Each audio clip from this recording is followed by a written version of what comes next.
कृष्णमाचार्यमावाहयामि स्थापयामि पूजयामि అందరిలోనూ నిన్నే చూస్తూ అంతర్యామిగా దర్శిస్తాం అందరి ద్వారా నిన్నే వింటూ ప్రణవంగా మేం భావిస్తాం జీవుల సేవను కావిస్తూ నీ పద సేవను ఆశిస్తాం నీవే నేనని దర్శిస్తూ జీవిస్తూ మేం తరిస్తాం ఆచార్యమావాహయామి స్థాపయామి కృష్ణమాచార్యమావాహయామి స్థాపయామి పూజయామి. ఈరోజు మనకి డాక్టర్ కృష్ణకాంత్ గారు సుప్రసిద్ధ వైద్యులు, ఎండి, ప్యాథాలజిస్ట్, ప్యాథాలజీలో ప్రొఫెసర్, ఈఎస్ఐ హాస్పిటల్లో అండ్ కాలేజీలో వర్క్ చేస్తున్నారు. వారు మనకి జ్వరంలో ఏ టెస్టులు చేయించాలి, దాన్ని ఎట్లా అనాలిసిస్ చేసుకోవాలి, ఏ టెస్ట్ దీనికి ఉపయోగపడుతుంది, ఎప్పుడు ఎట్లా ఉండాలి, అవన్నీ కూడా మనకు విశదంగా నేర్పించడానికి మన దగ్గరకు వచ్చారు. నమస్కారం సార్, డాక్టర్ కృష్ణకాంత్ గారు, మోస్ట్ వెల్కమ్. నమస్తే అండి. అందరి సభ్యులందరికీ కూడా నా హృదయపూర్వక నమస్కారాలు. ముందుగా నాకు ఈ అవకాశం ఇచ్చినందుకు మన హోమియో సోదర బృందానికి నా కృతజ్ఞతలు తెలియజేస్తున్నాను. అయితే ఇప్పుడు I will try to share my screen.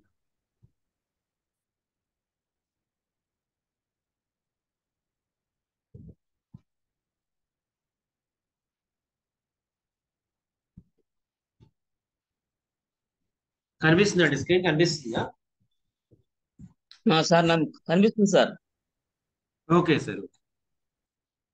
So ఇవాళ మనకి చంద్రమోహన్ గారు చెప్పినట్టుగా మనకి ముఖ్యంగా అక్యూట్ ఫీవర్స్ లో ఏ రకమైన ల్యాబొరేటరీ ఇన్వెస్టిగేషన్స్ మనకి హెల్ప్ చేస్తాయి.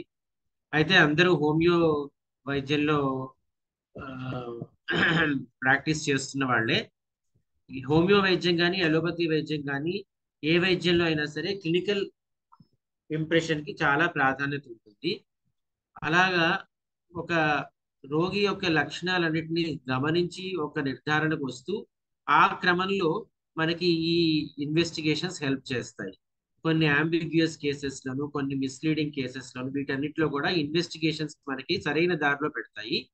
అందుకని ఇవాళ మనం ఈ ఇన్వెస్టిగేషన్స్ ఏ రకంగా హెల్ప్ చేస్తాయి, ఏ ఇన్వెస్టిగేషన్స్ ఎక్కడ వాడాలనేది తెలుసుకుందాం. మొట్టమొదటిగా ల్యాబ్ టెస్ట్ ఫీవర్ లో అనగానే మనకి గుర్తు రావాల్సింది ఏంటంటే సిబిసి కౌంట్. నేను అంత క్రితం మనకి వచ్చినప్పుడు దీని గురించి విస్తృతంగా ఇన్వెస్టిగేషన్స్ గురించి చెప్పాను. నేను ఇవాళ కూడా కొంచెం విపులీకరించి చెప్తాను. అలాగే CBC count and microscopic examination అనేది ఒకటి, ఈఎస్ఆర్ ఈఎస్ఆర్ అలాగే సిఆర్పి ఇలాంటి కొన్ని ఉన్నాయి అవి. తర్వాత యూరిన్ అనాలిసిస్, మన యూరిన్ ఎగ్జామినేషన్ చేయటము, బ్లడ్ కల్చర్ చేయటము. యూరిన్ అండ్ బ్లడ్ మాత్రమే కాకుండా అవసరం బట్టి కొన్నిసార్లు సెరిబ్రోస్పైనల్ ఫ్లూయిడ్ అంటే మన వెనకాల వెన్నెముకలోంచి నీరు తీసి పరీక్ష చేయటము, అలాగే జాయింట్స్ లో నుంచి ఫ్లూయిడ్ తీసి పరీక్ష చేయటము, అలాగే ప్లూరల్ ఫ్లూయిడ్స్ అంటే మన లంగ్స్ చుట్టూతా ఉండే స్పేసెస్ లోంచి ఉండే ఫ్లూయిడ్స్ తీసి పరీక్ష చేయటము. ఇలా అనేక రకాలైనటువంటి మిగిలిన పరీక్షలు కూడా ఉంటాయి. అలాగే ఇమేజింగ్ స్టడీస్ అంటే మనము ఎక్స్రే, అల్ట్రాసౌండ్, వీటికి సంబంధించిన పరీక్షలు, ఇంకా మిగిలిన టెస్ట్. ఈ రకంగా నేను ఇవాళ మీకు విశదీకరించబోతున్నాను. దీనిలో మొట్టమొదట నేను చెప్పబోయేది ఏంటంటే హెమటలాజికల్ ఇన్వెస్టిగేషన్స్. వీటిలో CBC count and microscopic examination. CBC అంటే కంప్లీట్ బ్లడ్ కౌంట్, మనకు తెలిసిందే, ఇంత క్రితం కూడా నేను చెప్పాను. దీనిలో మనకి ఎక్కువగా ఉపయోగపడేది ఏంటంటే పారామీటర్స్ ఏంటంటే సిబిసి లో చాలా పారామీటర్స్ ఉంటాయి. చాలా పరీక్షలు కలిపి ఒక సిబిసి కౌంట్ అవుతుంది. దీనిలో మనకి టిఎల్సి అంటే టోటల్ ల్యూకోసైట్ కౌంట్ అంటే మన శరీరంలో ఉండే మొత్తం తెల్ల రక్త కణాల సంఖ్య ఎంత అని తెలిపేదాన్ని టోటల్ ల్యూకోసైట్ కౌంట్ అంటారు. అలాగే డిఎల్సి అంటే డిఫరెన్షియల్ ల్యూకోసైట్ కౌంట్. మన శరీరంలో 5 రకాలైనటువంటి తెల్ల రక్త కణాలు ఉన్నాయి. ఒకటి న్యూట్రోఫిల్స్, రెండవది లింఫోసైట్స్, మూడోది ఇస్నోఫిల్స్, నాలుగోది బేసోఫిల్స్, ఐదోది మోనోసైట్స్. ఈ రకంగా 5 రకాలైనటువంటి తెల్ల రక్త కణాలు మన శరీరంలో ఉంటాయి. అయితే ల్యూకోసైటోసిస్ ఎప్పుడైనా సరే డబ్ల్యూబీసీ కౌంట్ నార్మల్ గా 4000 నుంచి 11,000 వరకు క్యూబిక్ మిల్లీమీటర్ పరిమాణంలో 4000 నుంచి 11,000 వరకు ఉంటాయి. ఎప్పుడైతే 11,000 దాటుతుందో దాన్ని మనం ల్యూకోసైటోసిస్ అనే పేరుతో పిలుస్తాం. కాబట్టి ఎప్పుడైనా సరే ఇన్ఫెక్షన్ అనేటువంటిది బాడీలో ఉన్నప్పుడు సాధారణంగా ల్యూకోసైటోసిస్ అనేటువంటిది మనకి కనపడుతూ ఉంటుంది. అలాగే ల్యూకోపీనియా అంటే 4,000 కంటే కౌంట్ తగ్గినప్పుడు దాన్ని ల్యూకోపీనియా అంటారు. ఇది కూడా కొన్ని రకాలైన జ్వరాల్లో కనపడుతుంది. ఎందుకు మనము ఈ ల్యూకోసైట్ కౌంట్ చేస్తామంటే కొన్నిసార్లు లుకీమియాస్ అంటే తెల్ల రక్త కణాల క్యాన్సర్లు కూడా ఈ ఫీవర్స్ లాగా ప్రెజెంట్ అయ్యే ఛాన్సెస్ ఉంటాయి. కాబట్టి అది రిమోట్ కాజ్, ఇది కామన్ కాజ్ కాదు. అది చాలా రేర్ గా వచ్చే కాజెస్ లో లుకీమియాస్ కూడా ఉంటాయి. తర్వాత వైరస్ ఇన్ఫెక్షన్ కనుక మనం సస్పెక్ట్ చేసినప్పుడు దానిలో పేషెంట్ కి లింఫోసైటోసిస్ ఉంటుంది. బ్యాక్టీరియల్ ఇన్ఫెక్షన్ అయితే కనుక న్యూట్రోఫీలియా అంటే న్యూట్రోఫిల్స్ సంఖ్య బ్యాక్టీరియల్ ఇన్ఫెక్షన్స్ లోను, లింఫోసైట్స్ సంఖ్య వైరల్ ఇన్ఫెక్షన్స్ లోను సాధారణంగా పెరుగుతూ ఉంటుంది. అదే ఆ తర్వాత లైన్ లో కూడా రాశాను, leucocytosis with increase in bands అంటే న్యూట్రోఫిల్స్ రాకముందు తెల్ల రక్త కణాలు ఉండేటువంటి స్థితిని బ్యాండ్స్ అంటారు, లేదా దీన్ని న్యూట్రోఫిల్స్ అని అనుకోవచ్చు. ఇవి ఎప్పుడైనా సరే న్యూట్రోఫిల్స్ కనుక సంఖ్య పెరిగినట్లయితే అది బ్యాక్టీరియల్ ఇన్ఫెక్షన్ సూచిస్తుంది. అలాగే యుస్నోఫిల్స్ టోటల్ డిఫరెన్షియల్ ల్యూకోసైట్ కౌంట్ అంటే 100 తెల్ల రక్త కణాలు తీసుకుంటే అందులో ఏది ఎంత ఉన్నది అని చెప్పేటువంటిది డిఫరెన్షియల్ ల్యూకోసైట్ కౌంట్. మామూలుగా ఇస్నోఫిల్స్ 2 నుంచి 6% వరకు ఉంటాయి. అవి కనుక పెరిగినట్లయితే 6% పెరిగినట్లయితే దాన్ని మనం ఇస్నోఫిలియా అని పిలుస్తాము. ఎప్పుడైతే ఇస్నోఫిల్స్ పెరుగుతాయో మనకి వర్మ్ ఇన్ఫెస్టేషన్స్ అవి ఉన్నాయి అని మనము ఒక అంచనాకి రావచ్చు. ఆ తర్వాత డైరెక్ట్ ఎగ్జామినేషన్ సిబిసి కౌంట్స్ చూసాము. అలాగే పెరిఫరల్ స్మియర్ ఎగ్జామినేషన్ అనేటువంటిది కూడా ఒక పార్ట్ ఉంటుంది. మన ఈ బ్లడ్ నమూనా ఎస్టిమేషన్ చేసినప్పుడు దాని ద్వారా మనం మలేరియా నిర్ధారణ చేస్తాం. థిక్ అండ్ థిన్ ఫిలిమ్స్ అనేటువంటిది ల్యాబ్ లో టెక్నీషియన్ ప్రిపేర్ చేస్తాడు. వాటి నుండి మనం మలేరియా, లీష్మేనియా అనేటువంటి ఒక రేర్, ట్రిపనోజోమా అనే కొన్ని రేర్ వ్యాధులు, వాటిని మన ప్రదేశంలో ఎక్కువ కామన్ కాదు, ఆఫ్రికన్ కంట్రీస్ లో కామన్. మనకి ఎక్కువగా మలేరియా, ఫైలేరియా ఇలాంటివి బ్లడ్ ఫిలిం ని చూసి మనము ఒక నిర్ధారణకు వస్తూ ఉంటాం. అయితే కొన్ని స్పెసిఫిక్ ప్యాటర్న్స్ ఉన్నాయి. సాధారణంగా నేను చెప్పింది న్యూట్రోఫీలియా అంటే న్యూట్రోఫిల్స్ సంఖ్య పెరగడం అనేటువంటిది బ్యాక్టీరియల్ ఇన్ఫెక్షన్స్ లోను, లింఫోసైట్స్ సంఖ్య పెరగడం అనేటువంటిది వైరల్ ఇన్ఫెక్షన్స్ లోను, ఇస్నోఫిల్స్ సంఖ్య పెరగడం అనేటువంటిది వారం ఇన్ఫెక్షన్స్ లోను వస్తాయి అని మనం చెప్పుకున్నాం. అలా కాకుండా కొన్ని ఫీవర్స్ కి కొన్ని ప్రత్యేకమైన ప్యాటర్న్స్ కూడా ఉన్నాయి. ఉదాహరణకి మనం టైఫాయిడ్ ఫీవర్ తీసుకుంటే కనుక టైఫాయిడ్ ఫీవర్ లో మనకి సాధారణంగా ఫస్ట్ వీక్ చివరికి అలాగా ల్యూకోపీనియా అనేటువంటిది డెవలప్ అవుతుంటే తెల్ల రక్త కణాల సంఖ్య తగ్గిపోతూ ఉంటుంది విత్ రిలేటివ్ లింఫోసైటోసిస్. అంటే ఆ ఉన్న రక్త కణాలలో ఎక్కువగా లింఫోసైట్స్ ఎక్కువ కనపడుతూ ఉంటాయి. ఎప్పుడైతే మనము ల్యూకోపీనియా అంటే టోటల్ ల్యూకోసైట్ కౌంట్ కనుక 4,000 తగ్గితే అది ల్యూకోపీనియా అంటాము. ఆ ఉన్న 4,000 సంఖ్యలో కూడా లింఫోసైట్స్ సంఖ్య డిఫరెన్షియల్ ల్యూకోసైట్ కౌంట్ లో పెరుగుతుంది. మామూలుగా డిఫరెన్షియల్ ల్యూకోసైట్ కౌంట్ లో 60% న్యూట్రోఫిల్స్, 30% లింఫోసైట్స్, మిగిలిన 10% ఇస్నోఫిల్స్, మోనోసైట్స్, బేసోఫిల్స్ కలిసి ఉంటాయి అన్నమాట. అలా కాకుండా లింఫోసైట్ సంఖ్య 40% కంటే పెరిగిపోయినట్లయితే దాన్ని మనం రిలేటివ్ లింఫోసైటోసిస్ అని పిలుస్తాం. ఇది టైఫాయిడ్ ఫీవర్ ని అంచనా వేయడానికి ఒక ఇది ఒక ఇండికేటర్ అనమాట. పేషెంట్ లో టైఫాయిడ్ ఫీవర్ ఉండొచ్చు అని చెప్పడానికి ఇది ఒక ఇండికేటర్ మాత్రమే. అంటే అన్ని సార్లు అది ఉండి తీరాలని కాదు, కానీ టైఫాయిడ్ ఫీవర్ లో యూజువల్ గా ఇలాంటి ప్యాటర్న్ మనకి కనపడుతుంది. అలా మలేరియా ఫీవర్ తీసుకుంటే కనుక మనకి మోనోసైట్స్ ఎక్కువ సంఖ్యలో కనపడుతుంటాయి. మనకి 8% to 10% వరకు మామూలుగా మోనోసైట్స్ మనం ఎక్స్పెక్ట్ చేయొచ్చు. వాటిని మించి ఉన్నట్లయితే దాన్ని మనం మోనోసైటోసిస్ అని పిలుస్తూ ఉంటాం. మలేరియా ఫీవర్ లో ఈ ప్యాటర్న్ మనకి కనపడటానికి అవకాశం ఉంది. అలాగే మనం డెంగ్యూ ఫీవర్ ని తీసుకుంటే కనుక దాంట్లో థ్రాంబోసైటోపీనియా అంటే డాక్టర్ గారు ప్లేట్లెట్ల డాక్టర్ గారు చెప్పండి. మనకి ఒకసారి ఫస్ట్ మనం సివిపిలో ఈ 5 ప్యాటర్న్స్ ఒకసారి చెప్తే బాగుంటుందేమో కదా. సిబిపిలో ఏమి మనం ఉంటాయి 5 ప్యాటర్న్స్? చూసేటువంటి ఆర్బిసి, డబ్ల్యూబిసి. 5 పార్ట్స్ అంటే యూజువల్ గా మనకి ఫీవర్ లో ఆర్బిసి, డబ్ల్యూబిసి, ప్లేట్లెట్స్ ఈ మూడు మనము సిబిసి లో అంచనా వేస్తాం. కానీ ఆర్బిసి ప్యాటర్న్స్ అనేటువంటి ఫీవర్ లో ఎక్కువగా ఉపయోగపడవు. మనకి డబ్ల్యూబిసి ప్యాటర్న్ తర్వాత ప్లేట్లెట్స్ మాత్రమే మనకి ఫీవర్ లో ఎక్కువగా మనము ఇండికేట్ చేస్తూ ఉంటాయి అన్నమాట. ఆ డబ్ల్యూబిసి మనం ఇందాక చెప్పినట్టుగానే టోటల్ ల్యూకోసైట్ కౌంట్ అనేది ఉంటుంది, డిఫరెన్షియల్ ల్యూకోసైట్ కౌంట్ అనేటువంటిది ఉంటుంది. టోటల్ ల్యూకోసైట్ కౌంట్ అంటే మొత్తం డబ్ల్యూబిసి సంఖ్య. ఆ మొత్తం డబ్ల్యూబిసిలో 5 రకాల డబ్ల్యూబిసి ఎంతెంత ప్రమాణంలో ఉన్నాయి అనేటువంటి చెప్పేదాన్ని డిఫరెన్షియల్ ల్యూకోసైట్ కౌంట్ అంటారు. మనకి ఎర్ర రక్త కణాల యొక్క అంచనా ఎక్కువగా మనకి ఫీవర్స్ లో ఉపయోగపడదు. డబ్ల్యూబిసి కౌంట్, ప్లేట్లెట్ కౌంట్ మాత్రం ఎక్కువ ఉపయోగపడతాయి. అందుకని నేను వాటిని ఎక్కువగా ఫోకస్ చేస్తాను. Thank you. డెంగ్యూ ఫీవర్ లో థ్రాంబోసైటోపీనియా అంటే ప్లేట్లెట్ల సంఖ్య తగ్గిపోతుంది.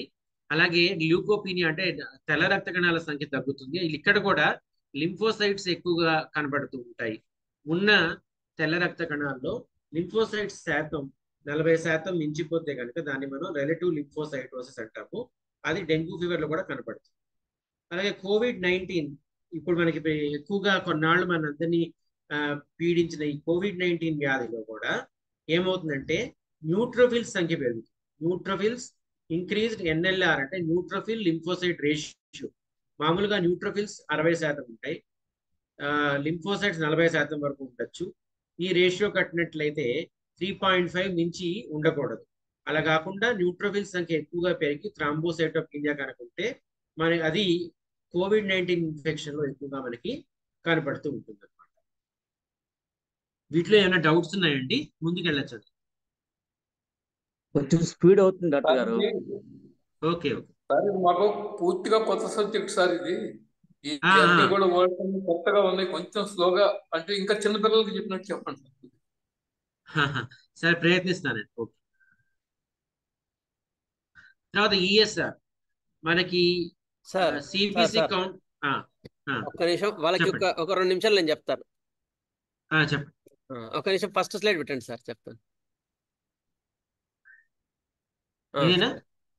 ఇంకో ఫస్ట్ సార్ మనకు జ్వరాల్లో మామూలుగా చేయదగ్గ పరీక్షలు ఏంటి అంటే CBC complete blood picture, blood count కదా సార్. ఓకే. ఈఎస్ఆర్, సియుఈ అంటారు, యూరిన్ అనాలిసిస్, బ్లడ్ కల్చర్, ఇవన్నీ కూడా మనం జాగ్రత్తగా చూసుకుంటాం అనమాట. అయితే ముందు సిబిసికి ఏం కావాలి అంటే మనకు సిబిసిలో ముఖ్యంగా 5 రకాల కణాలు ఉంటాయి. మామూలుగా ఆర్బిసి ఎర్ర రక్త కణాలు, డబ్ల్యూబిసి తెల్ల రక్త కణాలు, ప్లాట్లెట్స్, మోనోసైట్స్, లింఫోసైట్స్, ఇట్లా మామూలుగా ఒక 5 రకాలైన కణాలు ఉంటాయి. అయితే ముఖ్యంగా మన జ్వరాల్లో ఇవన్నీ కూడా ఎక్కువ చదవం, ఎందుకంటే ఇవి ఎక్కువగా ఆ డిఫరెన్సెస్ మనకి ఎక్కువ ఉపయోగపడవు. అయితే తెల్ల రక్త కణాలు అంటే డబ్ల్యూబిసి, ప్లాట్లెట్స్, ఈ 2 యొక్క చేంజెస్ మాత్రం ఎక్కువగా ఉంటాయి ఎందులో, ఫీవర్స్లో. అవి మాత్రం మనం విశదంగా చదువుకుందామని సార్ గారు చెప్తున్నారు. అయితే తెల్ల రక్త కణాల్లో కూడా ఇప్పుడు 2 ప్యాటర్న్స్ మాత్రమే చదువుకుందాం. తెల్ల రక్త కణాలు కూడా కొన్ని అందులో రకాలు ఉంటాయి. సార్ చెప్పండి సార్, తెల్ల రక్త కణాలు ఏవి రకాలు? న్యూట్రోఫిల్స్ అనేటువంటివి ఒక రకం, లింఫోసైట్స్ అనేటువంటి ఒక రకం, తర్వాత ఇస్నోఫిల్స్ అనేటువంటివి, బేసోఫిల్స్ అనేటువంటివి, మోనోసైట్స్ అనేటువంటి 5 రకాలైనటువంటి తెల్ల రక్త కణాలు 5 రకాలుగా ఉంటాయి అన్నమాట. అది ఇప్పుడు అర్థమైందా సార్? బేసిక్స్ ఇవి బేసిక్స్. Okay sir. ఈ బేసిక్స్ మీద డాక్టర్ గారు చెప్తున్నారు, మనకి ఎక్స్ప్లెయిన్ చేస్తారు. Okay, thank you doctor. Sorry for the interference. No problem. తర్వాత ఈఎస్ఆర్ అనేటువంటిది మనం ఎక్కువగా చూస్తుంటాము. ఈఎస్ఆర్ అనేటువంటిది నార్మల్ గా ఉంటే కనుక ఫీవర్స్ కి అవకాశం తక్కువగా ఉంటుంది. ఎందుకంటే ఈఎస్ఆర్ మామూలుగా ఫీవర్స్ లో కూడా రైజ్ అవుతూ ఉంటుంది. అయితే ఈఎస్ఆర్ అనేటువంటిది చాలా నాన్ స్పెసిఫిక్ అంటే ఇది కేవలం ఒక వ్యాధిని పూర్తిగా ఉంది అని నిర్ధారణగా చెప్పడానికి ఉపయోగపడదు ఈఎస్ఆర్. అయితే ఒక రకమైనటువంటి ఇన్ఫ్లమేషన్ అనేటువంటి ఒక రకమైనటువంటి ఇన్ఫెక్షన్ అనేటువంటిది బాడీలో ఉంది అని తెలియజేస్తుంది. కానీ ఇది ఏ ఒక్క డిసీజ్ కి కూడా ఇది స్పెసిఫిక్ గా తెలియజేసేటువంటి ఇది కాదు. అది కాకుండా కేవలం ఫీవర్స్ లో మాత్రమే కాకుండా ఇది అనేక ఇతర కారణాల వల్ల కూడా ఈఎస్ఆర్ అనేటువంటిది రైజ్ అవుతూ ఉంటుంది. కాబట్టి ఈఎస్ఆర్ అంటే ఇరిథ్రోసైట్ సెడిమెంటేషన్ రేట్, అంటే ఎర్ర రక్త కణాలు కిందకి చేరుకునేటువంటి స్పీడ్ అన్నమాట.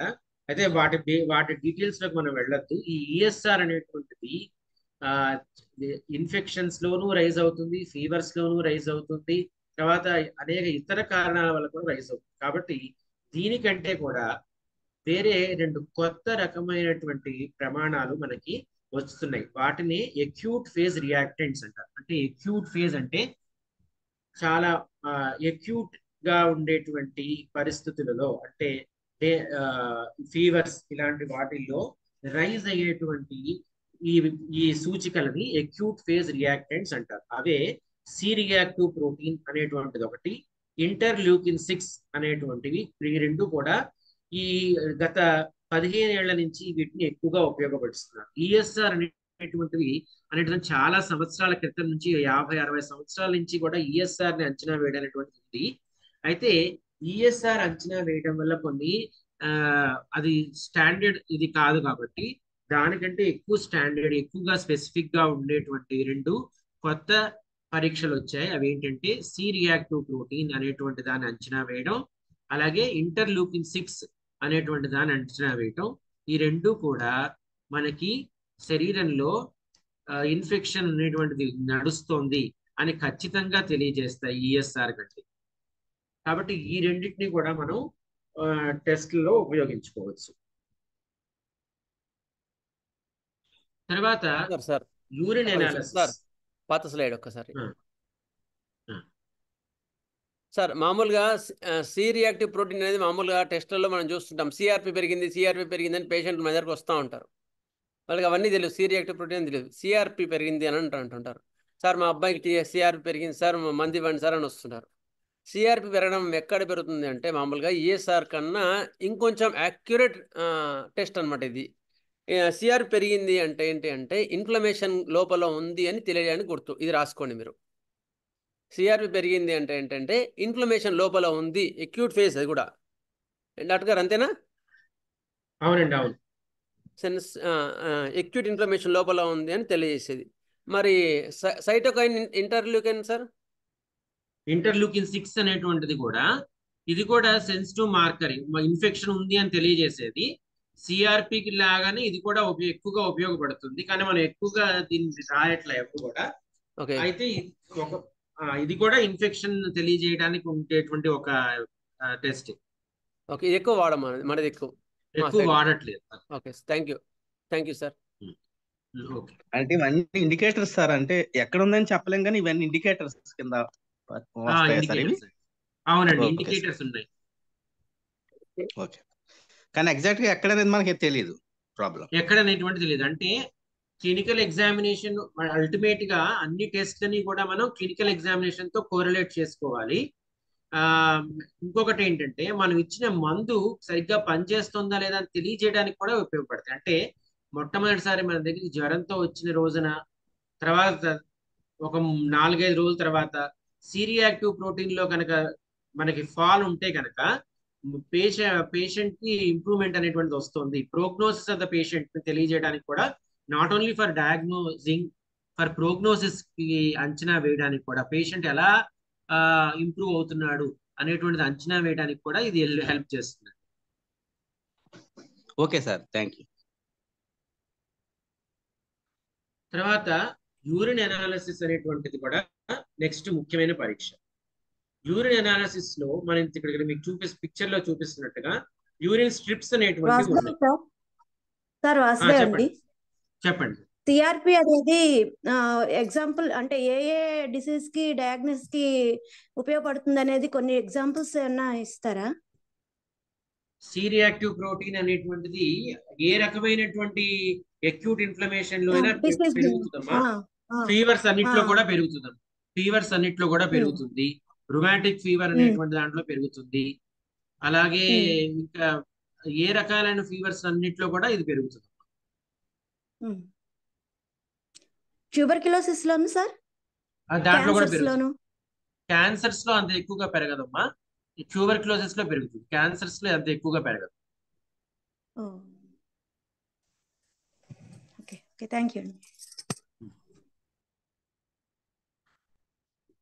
యూరిన్ అనాలిసిస్ అనేటువంటి దానికి వచ్చినట్లయితే దీంట్లో మనకి ఈ స్ట్రిప్ ఇక్కడ మనకి పిక్చర్ లో చూపిస్తున్నట్టుగా 10 పారామీటర్స్ ఉండేటువంటి స్ట్రిప్స్ ఉంటాయి. అంటే యూరిన్ లో ఆల్బుమిన్ అంటే ప్రోటీన్ ఉందా, యూరిన్ లో షుగర్ ఉందా, యూరిన్ లో బిలిరూబిన్ అనేటువంటిది ఏమన్నా ఉందా, యూరిన్ లో ఇంకా గ్లూకోజ్ ఉందా, వీటన్నిటిని ఒక 10 పారామీటర్లని యూరిన్ స్ట్రిప్ ద్వారా మనం తెలుసుకోవచ్చు.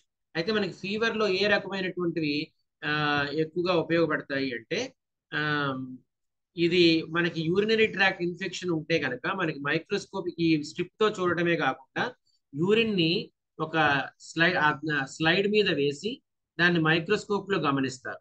దాంట్లో మనకి పస్సెల్స్ అనేటువంటిది ఉన్నట్లయితే కనుక, లేదా ఆర్బిసి కానీ పస్సెల్స్ కానీ ఉన్నట్లయితే అది మనకి యూరినరీ ట్రాక్ట్ ఇన్ఫెక్షన్ అనేటువంటి నడుస్తుంది అనేటువంటి తెలియజేస్తుంది.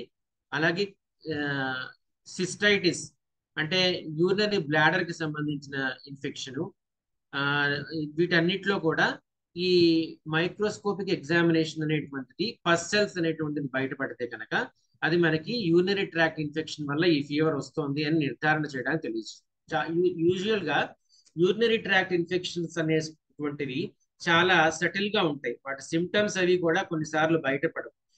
పేషెంట్ కి మంట అనేటువంటిది కూడా ఎక్కువగా కొన్నిసార్లు చెప్పొచ్చు, చెప్పలేకపోవచ్చు. అటువంటి సందర్భంలో మనకి ఈ యూరినరీ ఎగ్జామినేషన్ కనుక మనం చేసినట్లయితే వాటిలో ముఖ్యంగా ఈ పస్సెల్స్, ఆర్బిసిస్ కనుక మనకి ఎక్కువగా కనపడుతూ ఉన్నట్లయితే అది యూరినరీ ట్రాక్ట్ ఇన్ఫెక్షన్ పేషెంట్ లో నడుస్తుంది అని తెలియజేస్తుంది. కాబట్టి ఎప్పుడైనా సరే యూరినరీ ట్రాక్ట్ ఇన్ఫెక్షన్ అనేటువంటిది ఉన్నప్పుడు యూరిన్ ఎగ్జామినేషనే కాకుండా కల్చర్ అండ్ సెన్సిటివిటీ అనేటువంటి పరీక్ష కూడా చేస్తారు. అయితే హోమియో డాక్టర్స్ కి ఆ రకమైన ఆ కల్చర్ వల్ల ఎక్కువ ఉపయోగం లేదు. ఎందుకంటే దానివల్ల ఈ పేషెంట్ ఏ యాంటీబయాటిక్ ఇవ్వాలి అనేటువంటిది అలోపతిక్ డాక్టర్స్ కి ఒక సూచన ఇస్తుంది. కాబట్టి యూరిన్ అనాలిసిస్ లో 2 పార్ట్స్ ఉన్నాయి. ఏంటంటే కంప్లీట్ యూరిన్ ఎగ్జామినేషన్, మైక్రోస్కోపీ చేయడము, ఆ తర్వాత కల్చర్ అండ్ సెన్సిటివిటీ పంపించడం. ఈ కల్చర్ అండ్ సెన్సిటివిటీ మనకు హోమియోలో ఎక్కువగా ఉపయోగపడదు. అయితే స్ట్రిప్ టెస్ట్ అనేటువంటిది, తర్వాత మైక్రోస్కోపిక్ ఎగ్జామినేషన్ అనేటువంటిది ఈ 2 పరీక్షలు యూరిన్ లో చేసినట్లయితే మనకి యూరినరీ ట్రాక్ట్ ఇన్ఫెక్షన్స్ వల్ల వచ్చే ఫీవర్స్ ని మనం డయాగ్నోస్ చేయడానికి ఉపయోగపడుతుంది. ఆ తర్వాత వచ్చేటువంటి పరీక్ష ఏంటంటే బ్లడ్ కల్చర్. ఎలా అయితే యూరిన్ ఎగ్జామినేషన్ మనం చేసామో అలాగే బ్లడ్ కల్చర్. చెప్పండి. ఇప్పుడు కంప్లీట్ గా పేషెంట్ ఏసిమ్టమాటిక్ గా ఉండి ఓన్లీ పస్సెల్సే ఉన్నాయి అనుకోండి, పేషెంట్ కి ఏమీ తెలియదు, ఓన్లీ పస్సెల్స్ ఇస్ దేర్, అప్పుడు కూడా మీరు కన్సిడర్ చేయాలా? ఏ సఫరింగ్స్ ఉండవు పేషెంట్ కి, స్కాన్ లో బాగున్నాడు, అన్ని బాగున్నాయి, ఓన్లీ పస్సెల్స్. అలాగే కల్చర్ ఇంపార్టెన్స్ ఉండదండి, వాటికి ఇంపార్టెన్స్ ఇవ్వకూడదు. దాన్ని ఎసిమ్టమాటిక్ బ్యాక్టీరియా అంటారు. వాటి అక్కడ దానికి అది పేషెంట్ లో ఎక్కువ సఫరింగ్ కాజ్ చేయట్లేదు కాబట్టి దానికి ఇంపార్టెన్స్ ఇవ్వకూడదు. Okay, but it is indicate something is going on. Yeah, something is there అంది, కానీ దానికి ఎక్కువ ఇంపార్టెన్స్ అటాచ్ చేయకూడదు. ఎందుకంటే పేషెంట్ లో ఫీవర్ కానీ ఇవి కానీ లేకుండా కూడా కొన్ని ఎక్కువగా ఫీమేల్స్ లో కొన్నిసార్లు ఈ రకంగా కనపడుతుంటాయి, వాటికి ఎక్కువ ఇంపార్టెన్స్ అటాచ్ చేయకూడదు. అంటే ఇప్పుడు మెడికేషన్ కూడా ఏముండదు సార్ వాళ్ళకి? అంటే ఇప్పుడు మెడికేషన్ అనేటువంటి ఇప్పుడు హోమియోలో డిఫరెంట్ కదండి. మనకి సిమ్టమ్స్ ఆఫ్ ద పేషెంట్ ని కూడా మనం కన్సిడర్ చేస్తాం కదా. మామూలుగా ఎలోపతిక్ డాక్టర్స్ అయితే కనుక ఈ రకమైన వీటికి ఏ రకమైన ట్రీట్మెంట్ ఇవ్వరండి. ఎసిమ్టమాటిక్ బ్యాక్టీరియా అంటారు దాన్ని. డయాబెటీస్ వాళ్ళు ఎలాంటి ప్రాబ్లమ్స్ వచ్చినా మనం వర్రీ అవ్వకర్లేదు సార్. డయాబెటీస్ పేషెంట్స్ లో ఈ రకమైన ప్రాబ్లమ్స్ ఉంటే వాటికి ultrasound normal. Ultrasound normal. Okay. అయితే వాటికి కొంచెం ఇంపార్టెన్స్ ఇవ్వాలి. డయాబెటిక్ పేషెంట్స్ లో మనకి సిమ్టమ్స్ ఎక్కువ కనపడవు కాబట్టి వాటికి ఆ రకమైన కండిషన్ లో మాత్రం మళ్ళీ వాటిని ట్రీట్ చేయాల్సి వస్తుందండి. Okay sir, thank you. And last point, ఇప్పుడు హోమియోపతిలో కూడా ఇప్పుడు కొన్ని మెథడ్స్ సార్ కోడ్స్ అవి కొన్ని యూజ్ చేయడం వల్ల ఇప్పుడు ఏదైతే మీరు అన్నారో అది ఇంకొంచెం డెవలప్ అయిందండి ఇప్పుడు. అంటే ఇప్పుడు సూడోమోనాస్ ఇన్ఫెక్షన్ కి డైరెక్ట్ సూడోమోనాస్ ఇస్తున్నారు కొందరు doctors. They are getting very good. And ఈ క్వాలిటీ ఒకటి వాడుతున్నారు. ఇలా వాడి అంటే అన్ని కేసెస్ లో కాదు, స్టబ్బన్ కేసెస్ లో it is helping. Okay okay. కాబట్టి కల్చరల్ సెన్సిటివిటీ కూడా ఇంపార్టెంట్. డెఫినెట్ గా హెల్ప్ అవుతుంది సార్ కొన్ని కండిషన్స్ లో. ఓకేనండి. Okay, that's all. Thank you sir. తర్వాత మనము చేసేటువంటి మరొక ముఖ్యమైన పరీక్ష ఏంటంటే బ్లడ్ కల్చర్. బ్లడ్ కల్చర్ అనేటువంటిది ఎప్పుడైనా సరే బాడీలో ఇన్ఫెక్షన్ అనేటువంటిది బ్లడ్ ద్వారానే క్యారీ అవుట్ అవుతుంది కాబట్టి ఇనీషియల్ స్టేజెస్ లో ఇన్ఫెక్షన్ ఉన్నప్పుడు దాన్ని మనము బ్లడ్ కల్చర్ ద్వారా దాన్ని ఎస్టాబ్లిష్ చేయడానికి ఉపయోగపడుతుంది. అయితే సాధారణంగా మనము బ్లడ్ కల్చర్ అనేటువంటిది ఎక్కువగా ఉపయోగించము. ముఖ్యంగా అవుట్ పేషెంట్ సెట్టింగ్ లో మనం బ్లడ్ కల్చర్స్ అనేటువంటి యూజువల్ గా ఉపయోగించాం. అయితే బ్లడ్ కల్చర్ అనేటువంటిది చేసినప్పుడు దానిలో మనము కేవలము ఒక్క పరీక్ష చేసి ఒక్క నమూనాతో అది నెగిటివ్ అని చెప్పడానికి లేదు. దాన్ని 2-3 సార్లు టెస్ట్ చేసిన తర్వాత కానీ బ్లడ్ కల్చర్ లో ఏమీ బ్యాక్టీరియా కానీ వైరస్ ఏమీ గ్రో అవటం లేదు అని చెప్పడానికి వీలవు. కాబట్టి multiple blood samples, no fewer than 3 and rarely more than 6 including samples for anaerobic culture అనేటువంటిది మనం ఎక్కువగా అదే ఇప్పుడు నేను చెప్తున్నటువంటిది కేవలం ఒక్క సింగిల్ శాంపిల్ ద్వారా మనం పూర్తి నెగిటివ్ రిజల్ట్ అనేటువంటిది డిక్లేర్ చేయలేము. కనీసం 2 వారాల పాటు కల్చర్ చేసి తప్పనిసరిగా చేయాలి. అలా చేసినప్పుడు కొన్ని రేర్ గా చాలా అన్కామన్ గా ఉండేటువంటి ఆర్గానిజమ్స్ కూడా కొన్నిసార్లు మనకి బయటపడతాయి. అవి మనకి ఇన్ఫెక్షన్ కారణాలు అవుతున్నాయి అనేటువంటిది మనకి తెలుస్తూ ఉంటుంది అనమాట. ముఖ్యంగా టైఫాయిడ్, పారాటైఫాయిడ్ ఈ ఫీవర్స్ లో మనం బ్లడ్ కల్చర్ అనేటువంటిది ఆర్డర్ చేస్తూ ఉంటాము. అలాగే సబ్ఎక్యూట్ బ్యాక్టీరియల్ ఎండోకార్డైటిస్ అంటే ఇది లోపల హార్ట్ లోపల ఉండే ఎండోకార్డియం పొరలకు సంబంధించినటువంటి, అలాగే సెప్టిసీమియా అంటే బాగా పేషెంట్ సెప్సిస్ లోకి వెళ్ళినప్పుడు, ఇవన్నీ కూడా రేర్ కండిషన్స్. మనం టైఫాయిడ్ అండ్ పారాటైఫాయిడ్ కండిషన్ లో బ్లడ్ కల్చర్ అనేటువంటి పరీక్ష కూడా మనం వాడుతూ ఉంటాం.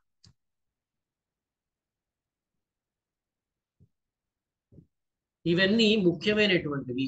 ఇప్పటిదాకా నేను చెప్పినటువంటిది బ్లడ్, కంప్లీట్ బ్లడ్ కౌంట్స్, అలాగే యూరిన్ ఎగ్జామినేషన్, తర్వాత బ్లడ్ కల్చర్. ఇవన్నీ దాటిన తర్వాత మనం కొన్నిసార్లు వేరే రకాలైనటువంటి పరీక్షలు కూడా చేస్తూ ఉంటాం. ఇవేంటంటే సిఎస్ఎఫ్, సెరిబ్రోస్పైనల్ ఫ్లూయిడ్, వెన్నెముకలోంచి నీరు తీయడం. తర్వాత ప్లూరల్ ఫ్లూయిడ్ అంటే మన లంగ్స్ చుట్టూతా ఉండే పొరల్లోంచి. పెరిటోనల్ ఫ్లూయిడ్ అంటే మనకి పొట్టలో అబ్డామెన్ లో ఉండేటువంటి పొరల్లో చేరుకునేటువంటి ఫ్లూయిడ్. తర్వాత బ్రాంకో ఆల్వెలార్ లావేజ్ అంటే మన బ్రాంకై, ట్రెకియా వీటన్నిటిలోంచి మన రెస్పిరేటరీ ట్రాక్ట్ అంటే మన శ్వాస వ్యవస్థలో ఉండేటువంటి కణాలు, వీటన్నిటిని కూడా కొన్నిసార్లు పరీక్ష చేస్తాం. అలాగే బోన్ మ్యారో టెస్ట్ కూడా చేస్తాం. కొన్నిసార్లు ఏ పరీక్ష చేసినా కూడా మనకి ఏంటి ఫీవర్ అనేటువంటిది నిర్ధారణ కానప్పుడు ఆఖరి ప్రయత్నంగా మనం బోన్ మ్యారో ఎగ్జామినేషన్ అనేటువంటిది కూడా చేస్తుంటాం. బోన్ మ్యారో అంటే ముఖ్యంగా మన స్టెర్నమ్ దగ్గర అంటే మన చెస్ట్ దగ్గర, అలాగే హిప్స్ దగ్గర, తుంటి ఎముకల్లోంచి కూడా ఈ మ్యారో టిష్యూ అంటే ఈ రక్త కణాలను ప్రొడ్యూస్ చేసే టిష్యూ అనేటువంటిది ఒకటి ఉంటుంది. దాన్ని బోన్ మ్యారో అంటారు. దాన్ని మనము తీసుకుని పరీక్ష చేస్తాము. దానివల్ల కూడా కొన్నిసార్లు కొన్ని వ్యాధులు నిర్ధారణ అవ్వడానికి హెల్ప్ చేస్తుంది. అలాగే ఎముకల్లో ఉండే మజ్జ, ఎముకల్లో ఉండే మజ్జం, బోన్ మ్యారో. డాక్టర్ గారు చెప్పండి. మనం ఫీవర్ ఎన్ని రోజులు మనకి అంటే ఉంటే పేషెంట్లు ఉంటే మనం టెస్టులు ప్రిఫర్ చేయాలి? వచ్చిన వెంటనే టెస్టులు ప్రిఫర్ చేయాలా, రాయాలా, లేకపోతే 1 or 2 days 3 days చూసి టెస్టులు రాయాలి? యూజువల్ గా టెస్ట్లలోకి మనకి ఈ వ్యాధి బయటపడటానికి కూడా కొంత టైం పడుతుంది. కొన్ని టెస్ట్లకి కొంత టైంలో అవి బయటకు వస్తూ ఉంటాయి అన్నమాట. ముఖ్యంగా నేను ఫీవర్ గురించి ఎలాబరేట్ గా చెప్పినప్పుడు, నేను మలేరియా, టైఫాయిడ్, డెంగ్యూ చెప్పినప్పుడు మీకు చెప్తాను. అది ఏంటంటే ఏ పరీక్ష ఎప్పుడు చేస్తే దాని రిజల్ట్ వస్తుంది అనేటువంటిది మనకు తెలుస్తుంది. ఎప్పుడైనా సరే first 2 to 3 days we have to wait. కొన్నిసార్లు టెస్ట్లో కూడా అప్పుడు ఆ ఉన్నటువంటి కండిషన్ బయటపడదు. ఆ తర్వాతనే మనకి టెస్ట్లో కూడా అది బయటపడుతూ ఉంటుంది అనమాట. అయితే ప్రతి టెస్ట్ కూడా ఏ టైంలో చేస్తే రిజల్ట్ వస్తుంది, ఏ టైంలో చేస్తే రిజల్ట్ రాదు అనేటువంటిది కూడా ఉంటుంది. టెస్ట్లకు కూడా కొన్ని పరిమితులు అనేటువంటివి ఉన్నాయి. ఓకేనండి. Thank you sir doctor. Culture of wounds and intravenous lines, throat swabs, year swabs, conjunctival swabs అంటే మన గొంతులో ఇన్ఫెక్షన్స్ అవి ఉన్నప్పుడు అక్కడి నుంచి కూడా కొన్ని స్వాబ్స్ తీసి, స్వాబ్ అంటే కాటన్ స్వాబ్స్ అన్నమాట, వాటి ద్వారా అక్కడ ఉన్న సెక్రీషన్స్ అన్నిటిని తీసి వాటిని కల్చర్కి పంపిస్తారు. ఇవన్నీ కూడా చాలా rarest of the rare conditions లో ఇవన్నీ చేస్తారు అన్నమాట. తర్వాత సిఎస్ఎఫ్ ఇందాక చెప్పినట్టుగా వెన్నెముకలోంచి నీరు తీయడము, మెనింజైటిస్ అంటే మెదడు పొరల్లో వచ్చేటువంటి ఇన్ఫెక్షన్, వీటన్నిటిలో కూడా సిఎస్ఎఫ్ ఎగ్జామినేషన్ అనేటువంటిది చేస్తాం. అలాగే ఎల్ఈసెల్ ఫినామినా అనేటువంటిది కూడా ఒక పరీక్ష ఉంది. ఇది సిస్టమిక్ లూపస్ ఎరిథమెటోసిస్ అనేటువంటి వ్యాధులు, అలాగే రుమటాయిడ్ ఆర్థరైటిస్ లాంటి వ్యాధుల్లో వీటిని మనం చేస్తాము. అలాగే స్టూల్ కల్చర్ అనేటువంటిది కూడా చేస్తాం. దీనిలో మనకి వర్మ్ ఇన్ఫెస్టేషన్స్ ఏమైనా ఉంటే అవి దీనిలో మనకి బయటపడుతుంటాయి. తర్వాత కెమిస్ట్రీ, సీరం కెమిస్ట్రీ అంటే యూజువల్ గా ఫీవర్స్ లో ఎక్కువగా మనకి అంత ఉపయోగం కాదు. అయితే లివర్ లో వచ్చేటువంటి చేంజెస్ నేను తెలుసుకోవడానికి కోసం ఎల్ఎఫ్టి, లివర్ ఫంక్షన్ టెస్ట్ అనేటువంటిది మనం చేయొచ్చు. అలాగే రీనల్ ఫంక్షన్ టెస్ట్ అంటే urea, creatine, electrolytes, blood sugar, ఇవన్నీ కూడా మనం చేయాలి. అయితే ఇవి ఎక్కువగా వ్యాధి నిర్ధారణ కంటే వ్యాధి ఏ రకంగా ప్రోగ్రెస్ అవుతుంది, వ్యాధి వల్ల ఏదైనా కాంప్లికేషన్స్ వస్తున్నాయా లేదా తెలుసుకోవడానికి ఈ టెస్ట్లు ఎక్కువగా ఉపయోగపడుతూ ఉంటాయి. తర్వాత సీరాలజీ అంటే, సీరం అంటే ఏంటంటే బ్లడ్ లో ఉన్నటువంటి ఎర్ర రక్త కణాలు వీటన్నిటిని తీసేగా ఉండే ప్లాస్మాని మనం సీరం అని పిలుస్తూ ఉంటాం అనమాట. ఈ సీరం ని కూడా మనం టెస్ట్ చేసినప్పుడు ఎప్పుడైనా సరే ఇన్ఫెక్షన్స్ వచ్చినప్పుడు యాంటీబాడీ, మన శరీరం వాటిని ఫైట్ చేయడానికి యాంటీబాడీస్ అనేటువంటిది ప్రొడ్యూస్ చేస్తుంది. ఈ యాంటీబాడీస్ ఉండేటువంటి ప్లేస్ నే సీరం అంటారు. మన సీరంలో మన బాడీ తయారు చేసిన యాంటీబాడీస్ అన్ని కూడా నిలవ ఉంటాయి అన్నమాట. కాబట్టి ఇన్ఫెక్షన్ అనేటువంటిది మన బాడీలో ఉందా లేదా అని తెలుసుకోవడానికి ఈ సీరం టెస్ట్ అనేటువంటిది మనకి ఉపయోగపడుతూ ఉంటాయి. టైఫాయిడ్ ఫీవర్ కానీ, మలేరియా ఫీవర్ కానీ, డెంగ్యూ ఫీవర్ కానీ, సిఫిలిస్ కానీ, తర్వాత రికెట్సియా కానీ, తర్వాత ఇన్ఫెక్షస్ మోనోన్యూక్లియోస్ అనే వ్యాధి కానీ, అలాగే రుమాటిక్ ఫీవర్ లో వచ్చేటువంటి బ్యాక్టీరియా అయినటువంటి స్ట్రెప్టోకోకస్ కానీ, ఈ రకంగా అన్ని రకాలైనటువంటి వ్యాధుల్లోనూ కూడా మన శరీరం ఉత్పత్తి చేసే యాంటీబాడీస్ ని పరీక్ష చేయడానికి మనం ఈ సీరం టెస్ట్ అనేటువంటివి ఎక్కువగా చేస్తూ ఉంటాం. ఇవి దీనిలో ఈ యాంటీబాడీస్ లో 2 రకాలైనటువంటి యాంటీబాడీస్ ఉంటాయి. వీటిని ఐజీఎం, ఐజీ అంటే క్యాపిటల్ ఐ స్మాల్ జీ రాసి ఎం క్యాపిటల్ ఎం రాస్తే అది ఐజీఎం అని పిలుస్తారు. అంటే ఐజీ అంటే ఇమ్యునోగ్లోబులిన్, అంటే యాంటీబాడీ యొక్క సైంటిఫిక్ నేమ్ అన్నమాట. ఈ ఐజీఎం అనేటువంటిది ఎప్పుడైనా సరే ఈ రకరకాలైన వ్యాధుల్లో అక్యూట్ కండిషన్ లో రైజ్ అవుతూ ఉంటుంది. అంటే ఫస్ట్ వీక్ లేదంటే సెకండ్ వీకుల్లో ఇది రైజ్ అవుతుంది. అలాగే మరొక యాంటీబాడీ ఉంది, దాన్ని ఐజీజీ అని పిలుస్తారు, క్యాపిటల్ జీ. ఈ ఐజీజీ యాంటీబాడీ ఎక్కువగా టైం తీసుకుంటుంది, అది 2 వారాల తర్వాత రైజ్ అవ్వడం అనేటువంటిది మొదలు పెడుతూ ఉంటుంది. కాబట్టి ఈ 2 రకాలైనటువంటి యాంటీబాడీస్ ఐజీఎం, ఐజీజీ, ఈ 2 కూడా చాలా రకాలైనటువంటి ఇన్ఫెక్షన్స్ లో, ఫీవర్స్ లో మనం వీటిని అంచనా వేస్తూ ఉంటాం. అలాగే ఆర్ఏ ఫ్యాక్టర్ అనేటువంటిది, అలాగే యాంటీ న్యూక్లియర్ యాంటీబాడీస్, ఇలా రకరకాలైనటువంటి ఇమ్యునోగ్లోబులిన్స్ అనేటువంటివి, యాంటీబాడీస్ అనేటువంటివి ఉంటాయి. వాటిని కూడా మనం అంచనా వేస్తాము. అవి కూడా మనకి ఈ ఫీవర్ ఎందువల్ల వస్తుంది అని నిర్ధారణ చేయడానికి హెల్ప్ చేస్తూ ఉంటాయి. అలాగే ఇమేజింగ్ స్టడీస్, వీటి గురించి ఎక్కువ డీటెయిల్లోకి వెళ్ళడం లేదు, ఎందుకంటే మన ఎప్పుడు ప్రస్తుతం అనుకుంటున్నటువంటిది ల్యాబ్ ఇన్వెస్టిగేషన్స్ కాబట్టి నేను వీటి గురించి చెప్పడం లేదు. అదే ఇవన్నీ కూడా కొన్నిసార్లు మనకి హెల్ప్ చేస్తాయి.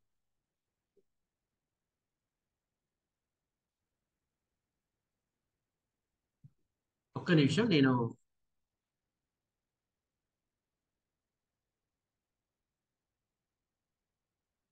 ఇక్కడ కొన్ని మిస్ అయినాయి.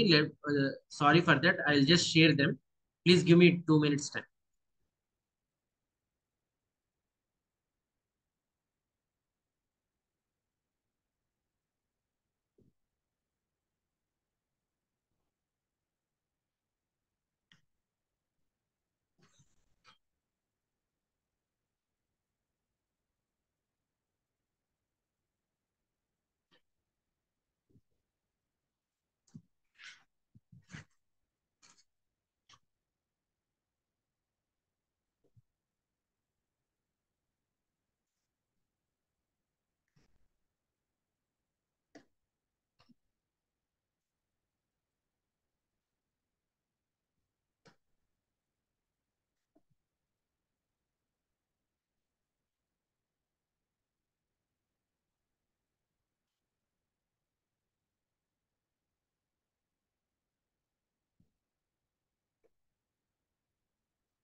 మీరు అదే ఒక్క నిమిషం వీళ్ళతో మాట్లాడచ్చా?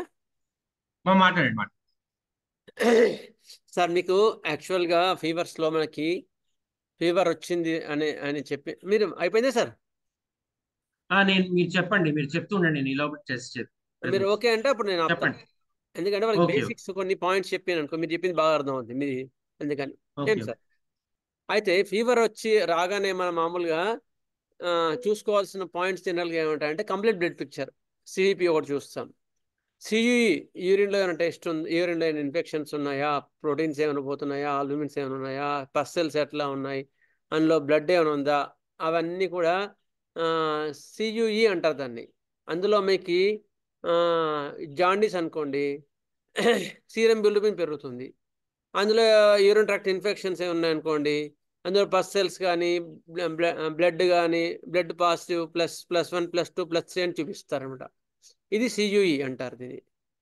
సిబిపి అంటే ఏంటంటే హీమోగ్లోబిన్ ఎంత ఉంది, హీమోగ్లోబిన్ లెవెల్స్ ఎంత ఉన్నాయి, 12 ఉన్నాయా 10 ఉన్నాయా, దాన్ని బట్టి మనకు జస్టిస్ చేసుకోవడానికి మనకు వస్తుంది. సిబిపి ఫస్ట్ మనం చూసేయాల్సింది ప్రైమరీగా సిబిపి హిమోగ్లోబిన్ లెవెల్స్ ఎట్లా ఉన్నాయి. ఫీవర్స్లో అయితే డబ్ల్యూబీసీ కౌంట్ ఎట్లా ఉంది, ల్యూకోసైటోసిస్ అంటుందండి. మామూలుగా అయితే దాని రేంజ్ ఏంటంటే 4000 to 11,000 అనమాట నార్మల్గా.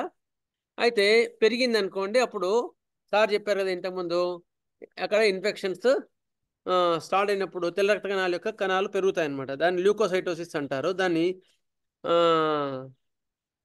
ల్యూకోసైటోసిస్లో లింఫోసైట్స్ పెరిగితేనేమో వైరల్ ఇన్ఫెక్షన్ ఉన్నట్టు, లింఫోసైట్స్.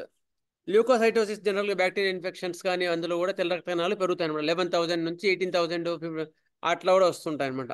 దీంతో పాటుగా అప్పుడు ఏం చేస్తారు, ల్యూకోసైటిస్ ఉన్నప్పుడు సిఆర్పి టెస్ట్ కూడా చేయిస్తారు అనమాట. సిఆర్పి అంటారు దాన్ని, సి రియాక్టివ్ ప్రోటీన్ అంటారు. అందులో ఇంకా ఏమైనా ఇన్ఫ్లమేషన్స్ ఉన్నాయా అని దాన్ని చూసుకోవడానికి అదొకటి ఉపయోగపడే టెస్ట్ అనమాట. జనరల్గా ఇట్లా మనం పేషెంట్ని ఒక రకమైన అవగాహన తెచ్చుకుంటాం, వాళ్ళకి ఇన్ఫెక్షన్స్ ఏమేమి ఉన్నాయి ఏంటి అనేది. సిబిపి, సియుఈ ప్లస్ ఏదేది సి రియాక్టివ్ ప్రోటీన్, ఈ మూడు కూడా మనకి చాలా క్లియర్గా ఇన్ఫెక్షన్స్ పేషెంట్కి ఎట్లా ఉన్నాడు, పేషెంట్ కండిషన్ పెథలాజికల్గా ఏంటి మార్పు అనేది మనకు ఒక అవగాహన వస్తుంది అనమాట. అది మీద మన డాక్టర్ గారు చెప్తారు. ఓకే, ఇప్పుడు నేను థ్యాంక్ యూ అండి, సారీ ఫర్ దట్ డిస్టర్బెన్స్. ఇప్పుడు టెస్ట్ ఫర్ సస్పెక్టెడ్ మలేరియా. ఇప్పుడు పేషెంట్ లో మనం మలేరియా ఉంది అని మనం అనుకుంటున్నప్పుడు దాని నిర్ధారణ కోసం వాడేటువంటి టెస్ట్లు ఏంటి అంటే ఆర్డిటిస్ అంటే rapid diagnostic test, microscopic, QBC, PCR. ఈ టెస్టులు 4 కూడా మలేరియాలో వాడుతూ ఉంటాం. స్క్రీన్ కనపడుతుందండి? Clear sir, clear. మొట్టమొదటిది ఆర్డిటి అంటే స్ట్రిప్ టెస్ట్ అనమాట.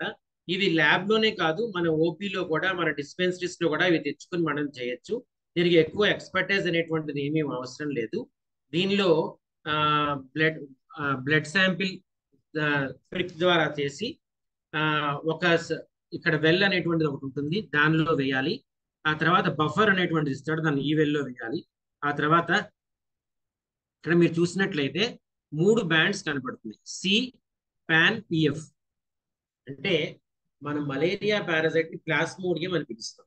ప్లాస్మోడియం లేదా మలేరియా స్పీషీస్ 4 రకాలైనటువంటి మలేరియాలు ఉంటాయి. ఒకటి మనకి ఎక్కువగా కామన్ గా ఉండేది వైవాక్స్ మలేరియా. అది కాకుండా డేంజరస్ మలేరియా ఏంటంటే ఫాల్సిపారం మలేరియా. అది కాకుండా ఓవేల్ అండ్ మలేరియా అని 2 ఉన్నాయి. అవి ఎక్కువగా మనకి ఇక్కడ కనపడవు. ఎక్కువగా మనకి ఇండియాలో చూసేటువంటి మలేరియా 2 రకాలుగా ఉంది, వైవాక్స్ మలేరియా, ఫాల్సిపారం మలేరియా. వీటిలో ఈ ర్యాపిడ్ డయాగ్నోస్టిక్ టెస్ట్ ద్వారా ఈ మలేరియా కార్డ్స్ అంటారు వీటిని, ఈ మలేరియా కార్డ్స్ ద్వారా మనము మలేరియా పేషెంట్ ఉందా లేదా అనేటువంటిది నిర్ధారణ చేయొచ్చు. దీనిలో 3 రకాలైనటువంటి బ్యాండ్స్ వస్తుంటాయి. ఒకటి కంట్రోల్ బ్యాండ్ అనేటువంటిది ఒకటి, తర్వాత ఫాల్సిపారం మలేరియాకి ఒక బ్యాండు, ఫాల్సిపారం మలేరియా కాకుండా మిగిలిన రకాల మలేరియాలు అంటే వైవాక్స్, మనకు ఉండేటువంటిది వైవాక్స్ కాబట్టి వైవాక్స్ మలేరియాలో మరొక బ్యాండ్ వస్తుంది. ఈ రకంగా ఏ బ్యాండ్ వచ్చింది అనే దాన్ని బట్టి మలేరియా అసలు ఉందా లేదా, ఉంటే అది వైవాక్స్ మలేరియానా ఫాల్సిపారం మలేరియానా అనేటువంటిది మనం తెలుసుకోవచ్చు. దీన్ని కార్డ్ మెథడ్ లేదా మలేరియా కార్డ్ లేదంటే ర్యాపిడ్ డయాగ్నోస్టిక్ టెస్ట్ అంటారు. దీన్ని బట్టి మనం ఓపీలోనే పేషెంట్ కి మలేరియా ఉందా లేదా అని మనం చెప్పేసేయచ్చు అనమాట. అయితే దీనివల్ల కొన్ని డిసడ్వాంటేజెస్ అంటే కొన్నిసార్లు మలేరియా ఇన్ఫెక్షన్ చాలా ఎక్కువగా లేనప్పుడు, చాలా తక్కువగా పారాసైట్స్ బ్లడ్ లో ఉన్నప్పుడు ఈ టెస్ట్ కొన్నిసార్లు పాజిటివ్ రాకపోవచ్చు. అది తప్ప సాధారణంగా 90% ఆఫ్ ద కేసెస్ లో ఈ కార్డ్ టెస్ట్ ద్వారానే మనకి మలేరియా ఉందా లేదా అనేటువంటిది నిర్ధారణ చేయొచ్చు. దీనిలో ఏమైనా డౌట్స్ ఉన్నాయండి మలేరియా కార్డు విషయంలో? అంటే దీనిలో 3 ఇక్కడ నేను ఇక్కడ చూపిస్తున్నాను చూడండి. ఇక్కడ ఇది ఫాల్సిపారం మలేరియా. ఇక్కడ ప్రతి కార్డులోను కూడా సి అంటే కంట్రోల్ అనేటువంటిది పాజిటివ్ రావాలి, ఆ బ్యాండ్ మనకి కనపడాలి. అది కనపడితేనే ఈ కార్డు సరైనది, ఈ కార్డుని మనం మలేరియా డయాగ్నోస్ ఉపయోగించవచ్చు అని మనము ఒక నిర్ధారణకు రావచ్చు అనమాట. కాబట్టి ప్రతి కార్డులో కూడా అది వైవాక్స్ మలేరియా కానీ లేదంటే అసలు మలేరియా లేకపోయినా కూడా ఆ సి బ్యాండ్ అనేటువంటిది వస్తుంది. అది కాకుండా ఇటు పక్కన వచ్చేటువంటి బ్యాండ్స్ ఐదర్ అది పిఎఫ్ అని రాసున్న చోట వచ్చినట్లయితే, ఈ పిఎఫ్ అని రాసున్న చోట వచ్చినట్లయితే అది ఫాల్సిపారం మలేరియా, పాన్ అని రాసున్న చోట వచ్చినట్లయితే అది వైవాక్స్ కానీ లేదంటే ఇతర స్పీషీస్. మన దగ్గర ఉండేది వైవాక్స్ కాబట్టి అది వైవాక్స్ మలేరియా అని తీసుకోవచ్చు. రెండు వస్తే కనుక ఈ పేషెంట్ లో వైవాక్స్ ఫాల్సిపారం మలేరియా రెండు కలిసి ఉన్నాయి అనేటువంటిది మనం నిర్ధారణ చేసుకోవాలి. అలా నెగిటివ్ రియాక్షన్ అంటే కేవలం కంట్రోల్ బ్యాండ్ దగ్గర మాత్రమే వచ్చి మిగిలిన చోట్ల ఏమీ కూడా రెడ్ మార్క్ రాకపోయినట్లయితే అది పేషెంట్ కి మలేరియా లేదు అని మనం చెప్తాం అనమాట. సార్ మలేరియా లేకపోయిన కండిషన్స్ లో కూడా ఈ పాజిటివ్ అయినా రావచ్చా సార్? అట్లా కొన్ని రేర్ ఇన్స్టెన్సెస్ ఉన్నాయండి. కొన్ని అవన్నీ సాధారణంగా కొల్లాజన్ వాస్కులర్ డిసీజెస్ అని కొన్ని ఉంటాయి. వాటిలో కూడా కొన్నిసార్లు ఈ కార్డ్ టెస్ట్ అనేటువంటిది రావచ్చు. కానీ యూజువల్ గా 99% ఆఫ్ ద కేసెస్ లో మలేరియాలో మాత్రమే వస్తుంది. Okay, thank you. ఈ తర్వాత నేను చెప్పినట్లుగా బ్యాండ్ లో ఎక్కడ తెలుస్తుందండి మలేరియా ఉన్నట్లు? ఆ రెండిట్లో మలేరియా ఉండేటట్లయితే మనకి పిఎఫ్ లో గానీ ప్యాన్ లో గానీ రెడ్ మార్క్ వస్తే మలేరియా ఆ రెండిటి వలన వచ్చింది అనుకుంటున్నాం. రాలేదు అని తెలుస్తానికి రాలేదు అంటే కేవలం సి బ్యాండ్ దగ్గర మాత్రమే, సి దగ్గర మాత్రమే బ్యాండ్ వస్తుంది. సి అని ఉంచుతారా?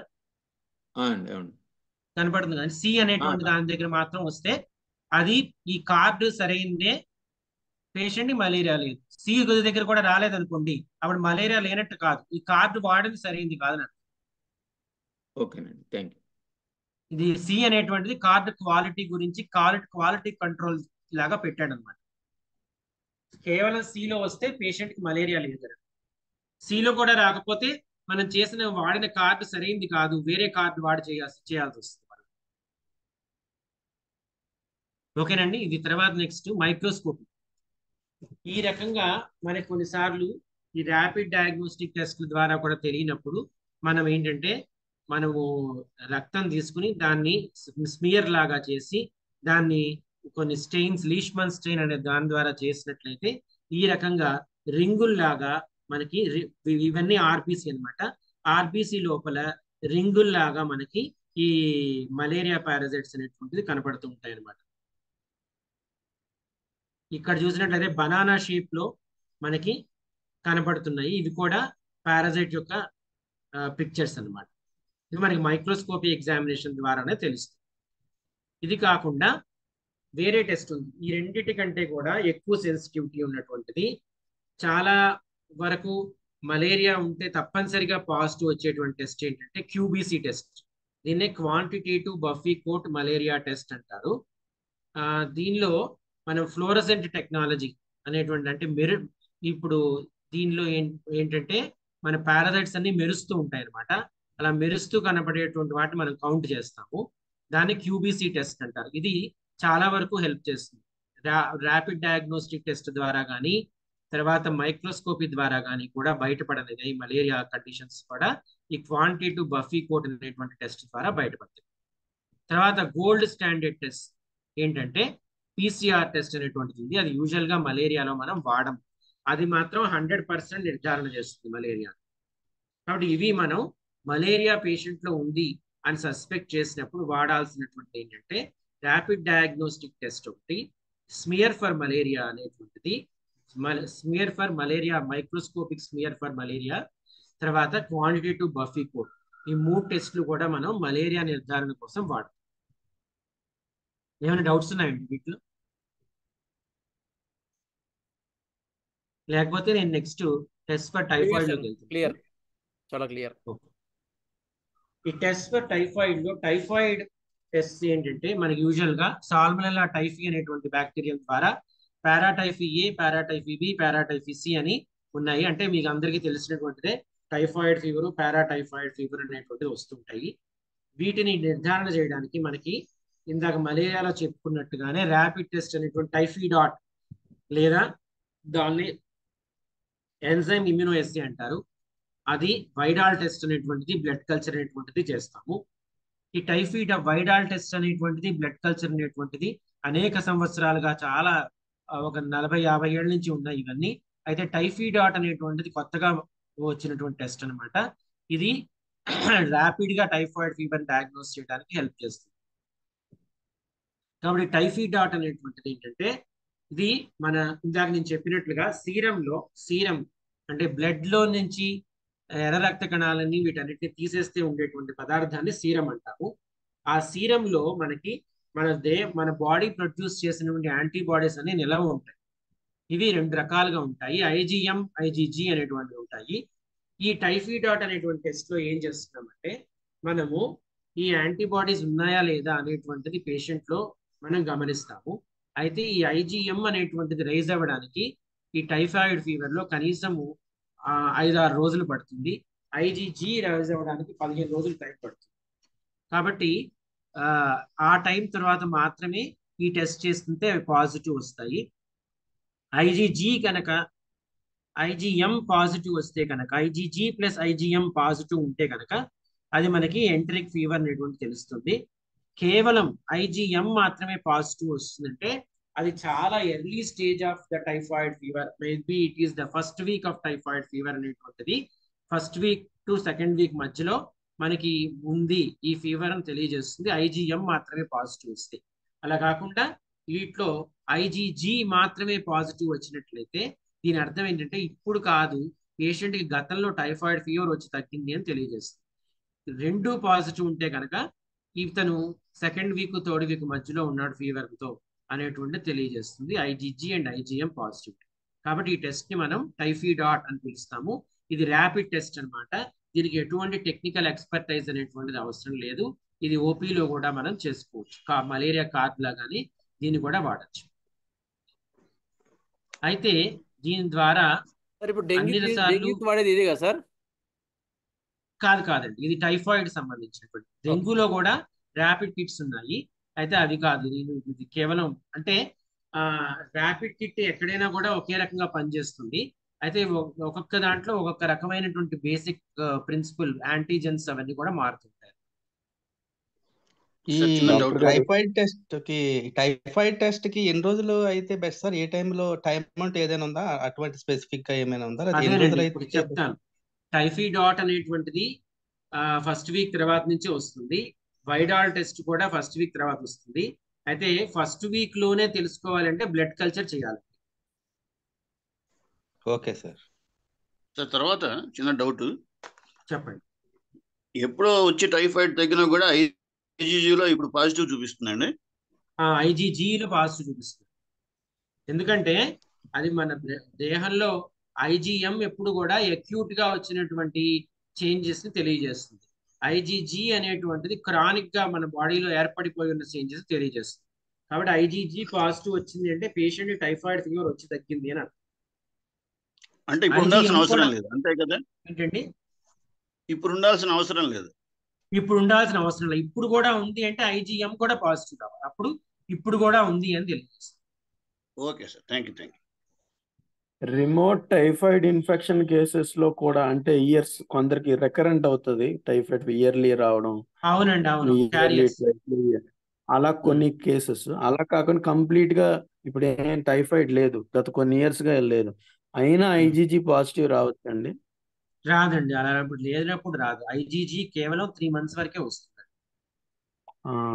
Okay okay, thank you doctor. తర్వాత మనం ఎక్కువగా అందరికీ తెలిసినటువంటి టెస్ట్ ఏంటంటే వైడాల్ టెస్ట్ అనేటువంటిది. ఇది చాలా ఎక్కువగా వాడుతున్నాము, అలాగే ఇది అబ్యూస్ కూడా అవుతుంది. అయితే ఎందువల్ల అంటే దీనికి చాలా లిమిటేషన్స్ ఉన్నాయి.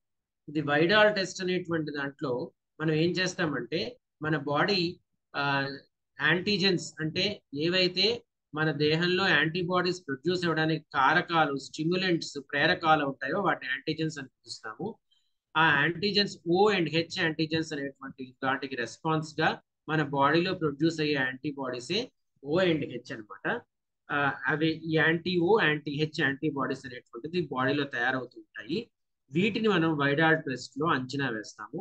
ఫస్ట్ శాంపిల్ తీసుకున్నప్పుడు బాగా హై టైటర్స్ ఉంటే అది టైఫాయిడ్ ఫీవర్ అవడానికి అవకాశం ఎక్కువ.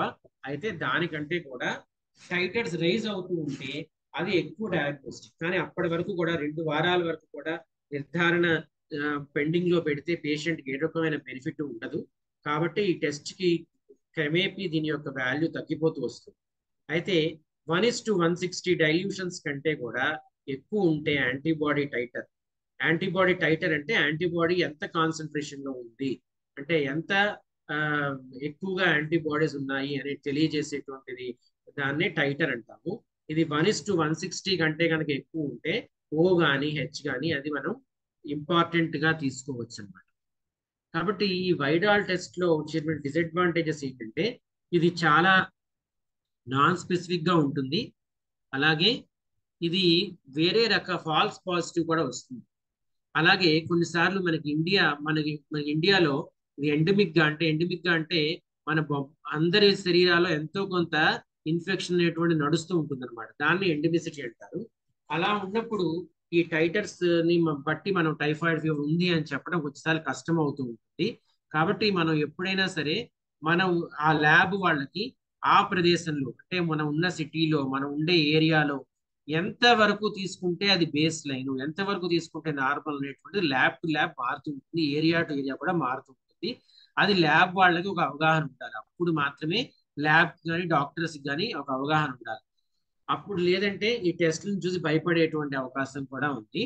అలాగే అది మాత్రమే కాకుండా ఈ వైడాల్ టెస్ట్ అనేటువంటిది మలేరియా, టైఫస్, సెప్సిస్ అలాగే సిరోసిస్ పేషెంట్స్ లో కూడా టైఫాయిడ్ ఫీవర్ లేకుండా కూడా పాజిటివ్ వస్తుంది. దాన్ని ఫాల్స్ పాజిటివ్ అని మనం పిలుస్తాం. సార్ కొందరిలో 1:360 నాకు ఎప్పుడు ఉంటుంది అంటారు కదా సార్.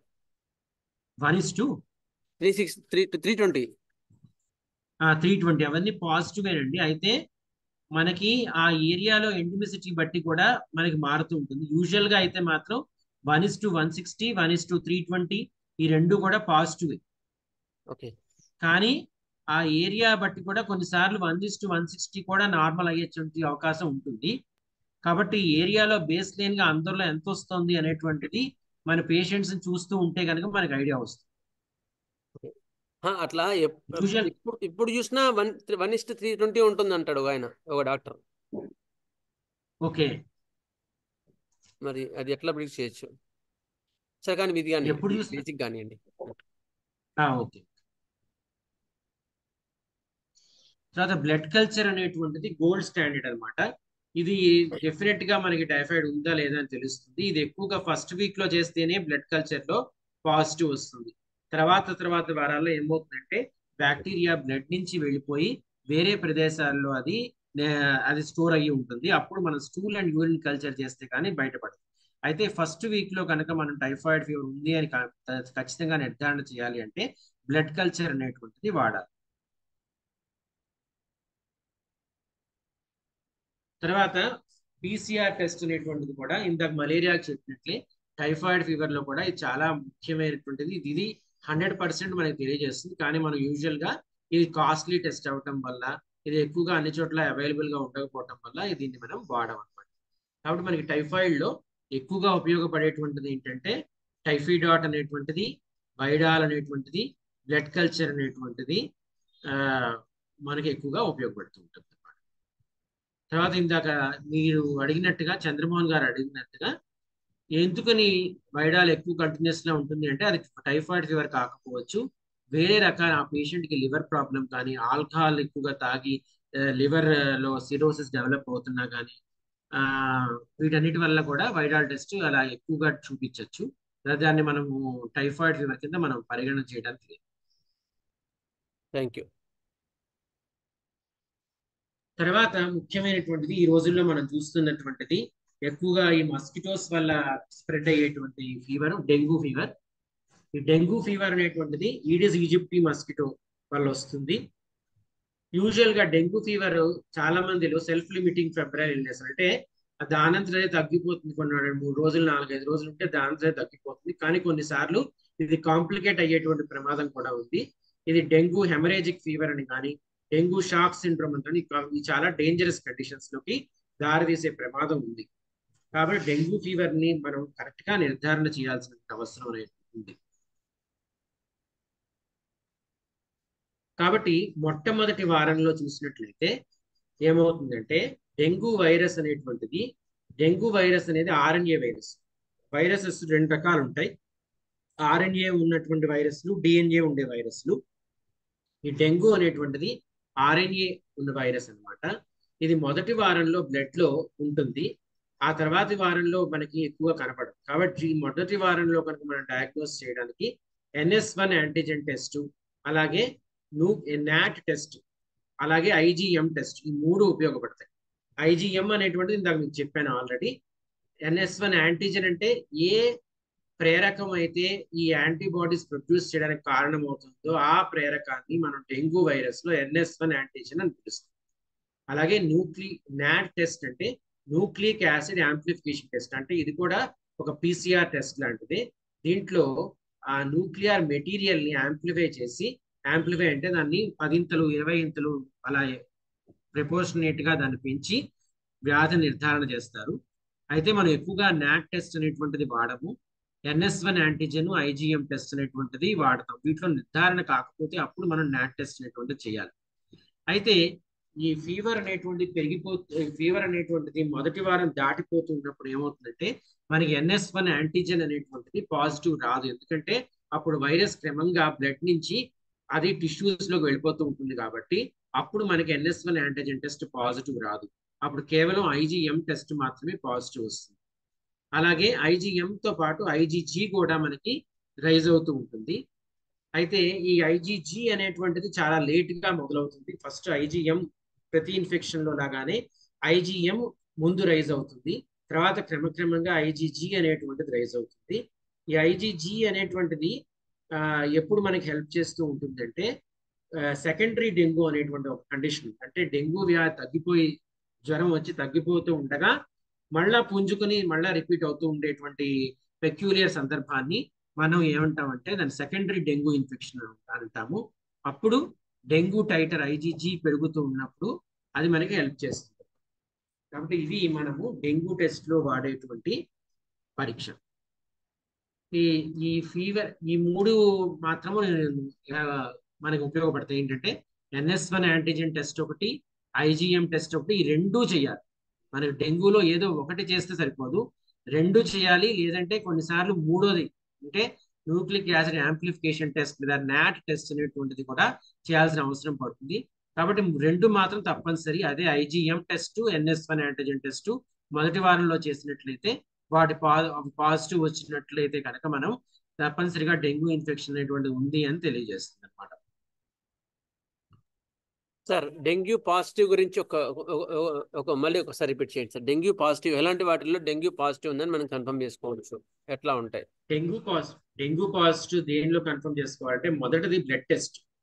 బ్లడ్ టెస్ట్ లో ఏంటంటే మనకి ప్లేట్లెట్స్ అనేటువంటిది పడిపోతూ ఉంటాయి, లింఫోసైట్స్ అనేటువంటివి పెరుగుతూ ఉంటాయి, అదొకటి సూచన. రెండవది స్పెసిఫిక్ టెస్ట్ ఏంటంటే మనము NS1 antigen test, IgM test, ఒకటేమో యాంటీజెన్ టెస్ట్, ఒకటి యాంటీబాడీ టెస్ట్. 2 చేయడం వల్ల మనం ఫుల్ ప్రూఫ్ గా ఏ రకమైన అంబిగ్యూటీ లేకుండా ఇది డెంగ్యూ ఫీవర్ మాత్రమే నిర్ధారణ చేయొచ్చు. ఒకటేమో యాంటీబాడీ టెస్ట్, ఒకటేమో యాంటీజెన్ టెస్ట్. అయితే 5-6 రోజులు అయిపోతే కొన్నిసార్లు యాంటీజెన్ టెస్ట్ పాజిటివ్ రాదు. అప్పుడు కానీ IgM టెస్ట్ మాత్రం పాజిటివ్ వస్తుంది. అంటే దీని అర్థం ఏంటంటే ఫీవర్ కనుక లేకుండా IgM పాజిటివ్ వచ్చింది అంటే రీసెంట్ గానే ఫీవర్ తగ్గింది, అంటే 1 or 2 days బ్యాకే ఫీవర్ తగ్గింది, అయితే డెంగ్యూ ఫీవర్ తోనే పేషెంట్ సఫర్ అయ్యాడు అనేటువంటిది మనం IgM మాత్రమే పాజిటివ్ వస్తే మనం ఆ రకమైన కంక్లూజన్ కి రావాలి.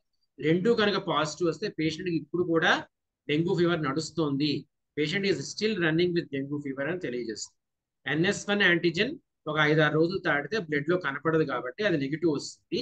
కానీ IgM పాజిటివ్ ఉంటే మనం అది డెంగ్యూ ఫీవర్ అనే అనుకోవచ్చు. అదండి, అది డెంగ్యూకి సంబంధించినటువంటి విషయాలు. So IgM is the diagnostic criteria అనుకోవచ్చు. అవునండి, అవును. కానీ 2 చేయాలండి, NS1 యాంటీజెన్ చేయాలి, IgM కూడా చేయాలి. ఓన్లీ NS1 సార్ ఇప్పుడు IgM IgG చెప్పండి సార్. ఇప్పుడు IgM IgG చేసినప్పుడు డెంగ్యూ ఉన్న టైఫాయిడ్ ఉన్న రెండిట్లోనూ అదే రిజల్ట్ వస్తుంది కదా? అంటే IgG ఆఫ్ టైఫాయిడ్ వేరండి, ఇమ్యునోగ్లోబులిన్స్ వాటి పేర్లు మాత్రమే ఒకటి, కానీ వాటి నేచర్ డిఫరెంట్. అంటే IgG antibody against typhoid fever quality is different, IgG antibody against dengue virus quality is different. Okay ఆ సార్. రెండు క్వాలిటీ వాటి పేర్లు మాత్రమే ఒకటి, కానీ వాటి యొక్క ఒక్కొక్క వైరస్ కి సంబంధించినటువంటి యాంటీబాడీ యొక్క క్వాలిటీ డిఫరెంట్ గా ఉంటుంది. Okay sir. అంటే రెండు వైరస్ ఒకేసారి ఉండే అవకాశం ఉంది డాక్టర్ గారు? ఏ వైరస్ అండి? Typhoid fever, typhoid fever, dengue virus. Usual గా ఏంటంటే మనకి ఒకటి ఎక్కువ ఉన్నప్పుడు రెండోది రాదండి యూజువల్ గా, కానీ రేర్ కండిషన్స్ లో కలిసి ఉండొచ్చు. అప్పుడు మనం రెండు టెస్టులు చేయాల్సి వస్తుంది. యూజువల్ గా ఉండదు అలాగా. మీ మీ ఎక్స్పీరియన్స్ లో మీరు ఎప్పుడైనా అలాగంటే చూసారా? డెంగ్యూ టైఫాయిడ్ అది రేర్ అండి, రేర్. అయితే థియరిటికల్ గా పాసిబుల్, బట్ ప్రాక్టికల్ గా మనం ఎక్కువ చూడము. అలాంటప్పుడు అయినా కూడా మనకి ఈ వైడాల్ టెస్ట్ రెండు హెల్ప్ చేస్తాయి. టైఫాయిడ్ కానీ వైడాల్ కానీ బ్లడ్ కల్చర్ ఉన్నాయి కదా. టైఫాయిడ్ టెస్ట్ ప్యానల్ వేరు, డెంగ్యూ ప్యానల్ వేరు కదా. రెండిటిలోనూ కనుక మనకి పాజిటివ్ వస్తే అప్పుడు మనము ఆలోచించాల్సి వస్తుంది, కానీ యూజువల్ గా అలాంటివి ఎన్కౌంటర్ చేయము. అంటే మన హోమియో సిద్ధాంతం ప్రకారం ఒకటి స్ట్రాంగ్ గా ఉంటే రెండోది కనపడదు కదా సార్? అవును, అది చంద్రమోహన్ గారు చెప్పాలి ఆ విషయం. నేను కూడా అదే అనుకుంటున్నాను. చంద్రమోహన్ గారు sir, where malaria typhoid coexist కదండి, అది కూడా ఛాన్సెస్ ఉన్నాయి కదా సార్? మలేరియా టైఫాయిడ్ కూడా కోఎగ్జిస్ట్ అయ్యే ఛాన్సెస్. ఓకే, ఎవరైనా డౌట్లు ఉంటే అడగండి సార్. సార్ని మీకు అంటే ల్యాబొరేటరీ టెస్ట్ ప్రకారం ఇంకా ఏమైనా డౌట్స్ ఉంటాయి సార్? ఇస్నోఫిలిక్ కౌంట్ లో కూడా ఐజీఎం చూస్తారు కదా సార్? ఇస్నోఫిల్స్ లో మనం కనుక తేడా ఉంటే అబ్సల్యూట్ ఇస్నోఫిల్ కౌంట్ అని చేస్తామండి. ఓకే, ఐజీఈ యాంటీబాడీస్ రైజ్ అవుతాయి. ఇస్నోఫీలియాలో పారాసైటిక్ ఇన్ఫెక్షన్స్ లో ఐజీఈ మనకి 5 రకాలైనటువంటి యాంటీబాడీస్ ఉన్నాయి. IgG, IgM, IgA, IgD, IgE. ఈ ఇస్నోఫిల్స్ లో ఐజీఈ అనేటువంటిది ఎక్కువగా రైజ్ అవుతుంది ఇస్నోఫిలియా. థ్యాంక్ యూ డాక్టర్ గారు. సార్ ఇస్నోఫిల్స్ ఉండాల్సిందని తక్కువ ఉంటే ఏమన్నా ప్రాబ్లమా సార్? ఇస్నోపీనియా అంటాము. అయితే మనం కేవలం డిఫరెన్షియల్ యూకోసైట్ కౌంట్ లో మాత్రమే కాకుండా ఇస్నోపీనియా కూడా కొన్ని ఇన్ఫెక్షన్స్ ని ఇండికేట్ చేస్తుందండి. ఇస్నోపీనియా కూడా కొన్ని ఇన్ఫెక్షన్స్ లో ఉండడానికి అవకాశం ఉంది. ఇస్నోపీనియా అయితే ఇస్నోపీనియా అనేటువంటిది నిజంగా ఉందా, ఇక్కడ whether it is absolute or relative అనేటువంటిది కూడా చూసుకోవాలి. అంటే కొన్నిసార్లు ఏమవుతుందంటే న్యూట్రోఫిల్స్, లింఫోసైట్స్ ఎక్కువ అయిపోవటం వల్ల ఇస్నోఫిల్స్ తగ్గిపోతున్నట్టుగా కనిపిస్తుంది, కానీ అది నిజంగా తగ్గడం కాదు. అది కేవలం న్యూట్రోఫిల్స్, లింఫోసైట్స్ యొక్క ప్రిడామినెంట్స్ వల్ల ఉంటుంది. అప్పుడు మనం అబ్సల్యూట్ ఇస్నోఫిలిక్ కౌంట్ అనేటువంటిది చూడాలి. అది కూడా నిజంగా తగ్గినట్లయితే అప్పుడు దాన్ని మనం కన్సిడర్ చేయాలి. కేవలం డిఫరెన్షియల్ యూకోసైట్ కౌంట్ లో ఇస్నోఫిల్స్ తగ్గినంత మాత్రం చేత ఇస్నోపీనియా అనేటువంటి దానికి మనం రాకూడదు. Okay sir. డాక్టర్ గారు, ఏఈసి కౌంట్ పెరిగింది, ఏఈసి కౌంట్ పెరిగింది. ఏఈసి కౌంట్ పెరిగినప్పుడు జనరల్ గా క్లినికల్ మేనిఫెస్టేషన్స్ మనం గమనిస్తే patient presence with more recurrent cough. మీరు ఎక్కువ వార్మ్ ఇన్ఫెస్టేషన్స్ కి ఎక్కువ ఇంపార్టెన్స్ ఇస్తున్నారు, కానీ అంటే నా అబ్జర్వేషన్ ఇది, ఏఈసి పెరిగిన కేసు ఎక్కువ కాఫ్ తో వచ్చి ఒక్కొక్కసారి అలర్జిక్ మేనిఫెస్టేషన్స్ కూడా ఉంటున్నాయి. అంటే అలర్జిక్ బ్రాంకైటిస్ లాగా, అలర్జిక్ కాఫ్ లాగా. సో ఈ rise in eosinophil fever cause చేసే వాటి గురించే కాన్సంట్రేట్ చేస్తాం. Okay okay okay, thank you sir. Doctor గారు చెప్పండి. ఇప్పుడు మనకి ఏ లక్షణాలు కనిపిస్తే ఏ టెస్ట్ చేయాలనేది మనకి ఏమైనా గైడ్ లైన్స్ ఉన్నాయి సార్? అది క్లినికల్ గా మనం చూసుకోవాలండి. క్లినికల్ గా మనకి ఏ రకమైనటువంటి, ఇప్పుడు మనకి స్టెప్ లాడర్ ప్యాటర్న్ అంటారు. టైఫాయిడ్ ఫీవర్ ఉందంటే, అంటే ఇవాళ ఉదయం 100 ఉంటే కనుక సాయంత్రానికి 102 అవుతుంది. మళ్ళీ నెక్స్ట్ రోజు మార్నింగ్ అది 101కి పడుతుంది. మళ్ళీ 101 నుంచి 103కి రైజ్ అవుతుంది. అలా రైజ్ అయిన pattern step ladder pattern of fever అంటారు. అది టైఫాయిడ్ ఫీవర్ లో ఉంటుంది. అలాగా పెక్యూలియర్ ప్యాటర్న్స్ అనేటువంటి క్లినికల్, అది నేను ఎక్కువ కవర్ చేయలేదు ఎందుకంటే అదంతా క్లినికల్ అని చెప్పి. కానీ క్లినికల్ గానే మనకి ఒక అంచనా వస్తుంది, దాన్ని బట్టి టెస్ట్ మనము ఆర్డర్ చేస్తాం. ఇప్పుడు చాలా టెస్ట్ చెప్పాను కదా నేను, వీటిలో మనం బ్లైండ్ గా అన్ని టెస్ట్ ఆర్డర్ చేస్తూ పోలేము. మనము ఎక్కువగా క్లినికల్ సిమ్టమ్స్ మీదనే మనం ఎక్కువ ఇంపార్టెన్స్ ఇవ్వాలి. ఆ, నేను ఒక స్టెప్ లాడర్ ప్యాటర్న్ అనేటువంటి టైఫాయిడ్ ఫీవర్ లో ఉంటుంది. అలాగే ప్రతి ఫీవర్ కి కూడా ఒక రకమైనటువంటి క్లినికల్ ప్యాటర్న్ ఉంటుంది. ఆ ప్యాటర్న్ ప్రకారము యూజువల్ గా ప్రవర్తిస్తాయి. అలా లేని పక్షంలో కాంప్లికేటెడ్ కేసెస్ లో వాటిల్లో ఎక్కువగా మనకి ఇన్వెస్టిగేషన్స్ ద్వారా ఏం ఫీవర్ ఉంది అనేటువంటి ఎస్టాబ్లిష్ అవుతుంది. చంద్రమోహన్ గారు కూడా కొంచెం ఇన్వెస్టిగేషన్స్ ఏ రకంగా హోమియోలో మనకి హెల్ప్ చేస్తాయో చెప్తే బాగుంటుంది అనిపించింది. డాక్టర్ గారు మీరు పర్మిషన్ ఇస్తే ఒక 2 నిమిషాలు వీళ్ళకి చెప్తాను. వాళ్ళు అడిగే డౌట్ ఏంటంటే మాకు ఏ కంప్లైంట్ ఉంటే ఏ టెస్ట్ చేయించుకోవాలి అది మాకు కొంచెం చెప్పండి అని అంటున్నారు శివకుమార్ గారు. అంతేనా సార్? అవును సార్, అవును సార్. ఇప్పుడు మనం బేసిక్ గా ఇక్కడ నుంచి చెప్పుకుంటూ వస్తాము సార్. కృష్ణకాంత్ గారు, నేను అంటే క్లినికల్ గా అనుకుంటే మీరు దానికి టెక్నికల్ గా మీరు యాడ్ చేయండి. ఓకేనా? ఓకే.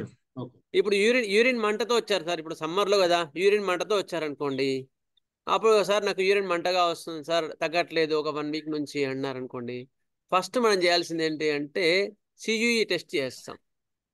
అంటే యూరిన్ లో ఏమైనా ఇన్ఫెక్షన్స్ ఉన్నాయా, కంప్లీట్ యూరిన్ ఎగ్జామినేషన్ అంటాం. అయిన తర్వాత ఇంకా అట్లా కూడా కాలేదనుకో, అందులో నార్మల్గా ఉన్నాయనుకోండి, ఇంకేమైనా షుగర్ ఏమైనా ఉందా వాళ్ళకి, ర్యాండమ్ బ్లడ్ షుగర్ కూడా చేయిస్తాం. ఈ 2 కూడా చేయిస్తాం. ఇంకేమైనా ఉంటే యాడ్ చేయండి డాక్టర్ గారు యూరిన్ మంటలో.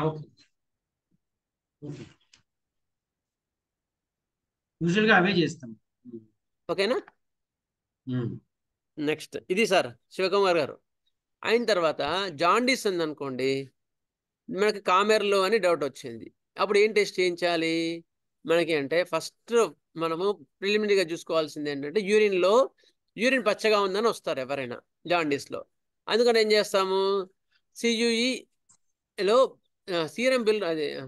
యూరిన్ బిలిరూబిన్ ఏమైనా రేజ్ అయిందా అని చూసుకుంటాం. తర్వాత దాన్ని కన్ఫర్మ్ చేసుకోవడానికి సిబిపిలో సీరం బిలిరూబిన్ లెవెల్స్ కూడా చూసుకుంటాం. ఇది మనకు ఇది పెరిగిందా అని తెలుసుకోవడానికి, బిలిరూబిన్ లెవెల్స్ ఏమైనా పెరిగాయా, జాండీస్ ఉందా లేదా అని తెలుసుకోవడానికి ఉపయోగపడుతుంది. దాంతోపాటు ఇంకేం టెస్ట్ చేయించాలి డాక్టర్ గారు జాండీస్కి?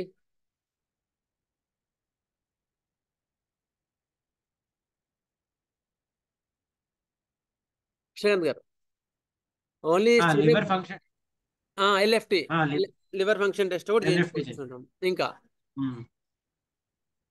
ఇంకా దాన్ని అసోసియేటెడ్ గా హెపటైటిస్ టెస్ట్ అండి, హెపటైటిస్ బి, ఏ, సి అవి కొంచెం అడ్వాన్స్డ్ గా అవి చేసుకుంటాం.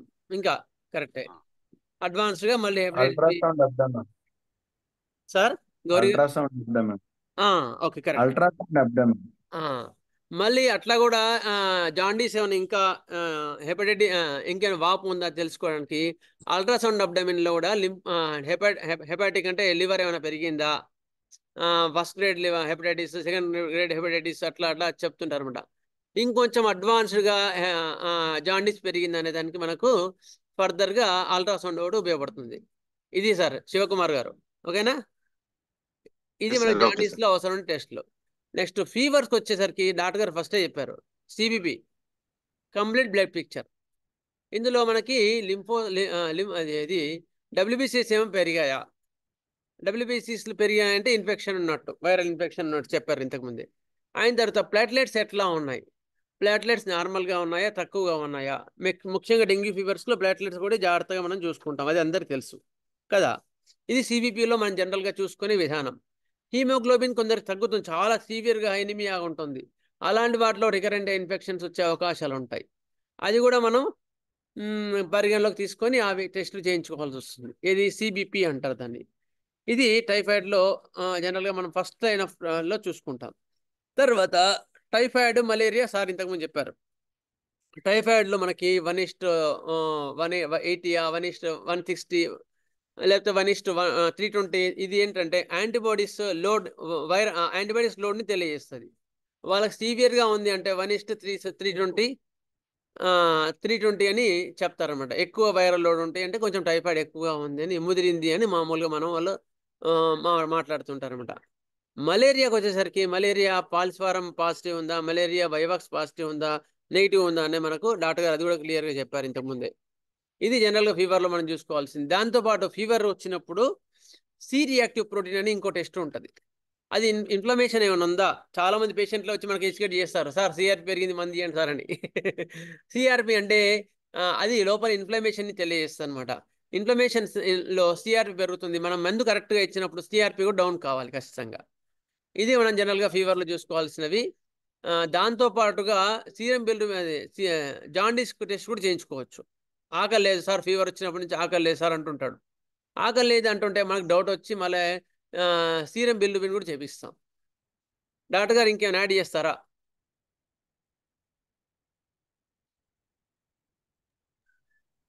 హలో, మీరు కరెక్ట్ గానే అదేనండి నేను కూడా అదే ఓకే, ఇది నా ఐడియా ప్రకారం జనరల్గా మనం ఫీవర్లో చూసుకోవాల్సిన రూల్ అవుట్ చేసుకోవాల్సినవి jaundice, urinary tract infections, CBP, malaria. అయితే ఇంకోటి టైఫాయిడ్ ఫీవర్స్లో జనరల్గా 1 వీక్ తర్వాత కూడా తగ్గకపోతే ర్యాండమ్ బ్లడ్ షుగర్ కూడా జనరల్గా చేయించుకుంటుంటాం ఇవాళ రేపట్ల. షుగర్ ఏమన్నా బ్యాక్గ్రౌండ్గా ఉండి ఫీవర్ తగ్గట్లేదా, ర్యాండమ్ బ్లడ్ షుగర్ కూడా చేయించుకుంటాం. అందుకని ఫీవర్లో మీకు అడ్వాన్స్గా 1 వీక్ తర్వాత typhoid, malaria, CBP, CUE, next random blood sugar జనరల్గా ఇవి చేయించుకుంటుంటాం ఏమైనా ప్రాబ్లం ఉందా అని ఒక ఐడియాకి రావడానికి. శివకుమార్ గారు ఓకేనా, ఇంకేమైనా డౌట్ ఉందా? Okay sir. అంటే జనరల్ గా మనము స్టెప్ లాడర్ వరకు మా సార్ చెప్పింది మీరు చెప్పిన ప్రకారం అయితే స్టెప్ లాడర్ మనకి రెగ్యులర్ గా మనకి టచ్ లో ఉంటాయి సార్. వెరాజ్ మలేరియా సిమ్టమ్స్ తర్వాత డెంగ్యూ సిమ్టమ్స్ కొంచెం ఆల్మోస్ట్ దేన్ని మనం చేయాలనేది మనం కరెక్ట్ గా అంటే ఒకసారి కొంచెం మలేరియాలో యాక్చువల్ గా ఒక చిన్న పాయింట్ ఏంటంటే ఫీవర్ విత్ చిల్స్ అంటారు. చలితో కూడిన విపరీతమైన చలి వస్తుంది, యూరిన్ పోస్తుంటే చలి వస్తుంది. అప్పుడు యూరిన్ ఇన్ఫెక్షన్స్ లో కూడా చలి ఉంటుంది బాగా. అది జాగ్రత్తగా మనం చూసుకోవాల్సిన పాయింట్ అనమాట. ఓసారి యూరిన్ ఇన్ఫెక్షన్ ఎక్కువ సివియర్ గా ఉన్నప్పుడు అప్పుడు దానికి సంబంధించిన రీలన్ ప్రొఫైల్ కూడా చేయించుకోవాలి మనం. యూరిన్ ఇన్ఫెక్షన్ ఏమైనా ఉందా ఏం లేదా అదొకటి. చలితో కూడిన జ్వరాల్లో మనకు వస్తుంది. చలితో కూడిన జ్వరాల్లో మలేరియా కూడా పాజిటివ్ ఉండొచ్చు. మలేరియా పాజిటివ్ వచ్చినప్పుడు ఇంతకుముందు డాక్టర్ చెప్పారు కదా, మలేరియా టెస్ట్ కూడా చేయించుకోవాలి. మలేరియా రావడానికి చలితో కూడిన జ్వరాలు వస్తుంటాయి, దాన్ని బట్టి మలేరియా టెస్ట్ కూడా చేయించుకోవాలి. ఇంకా శివకుమార్ ఇంకో డౌట్ అడిగారు మీరు ఇంకోటి. Dengue sir. డెంగ్యూలో ఏంటంటే severe headache, severe body pains, చాలా సివియర్గా ఉంటాయి అనమాట, అసలు తట్టుకోలేకుండా ఉంటాయి. అయిన తర్వాత డెంగ్యూ కూడా ఉంటాయండి, మోకాళ్ళ నొప్పులు ఉంటాయి డెంగ్యూలో.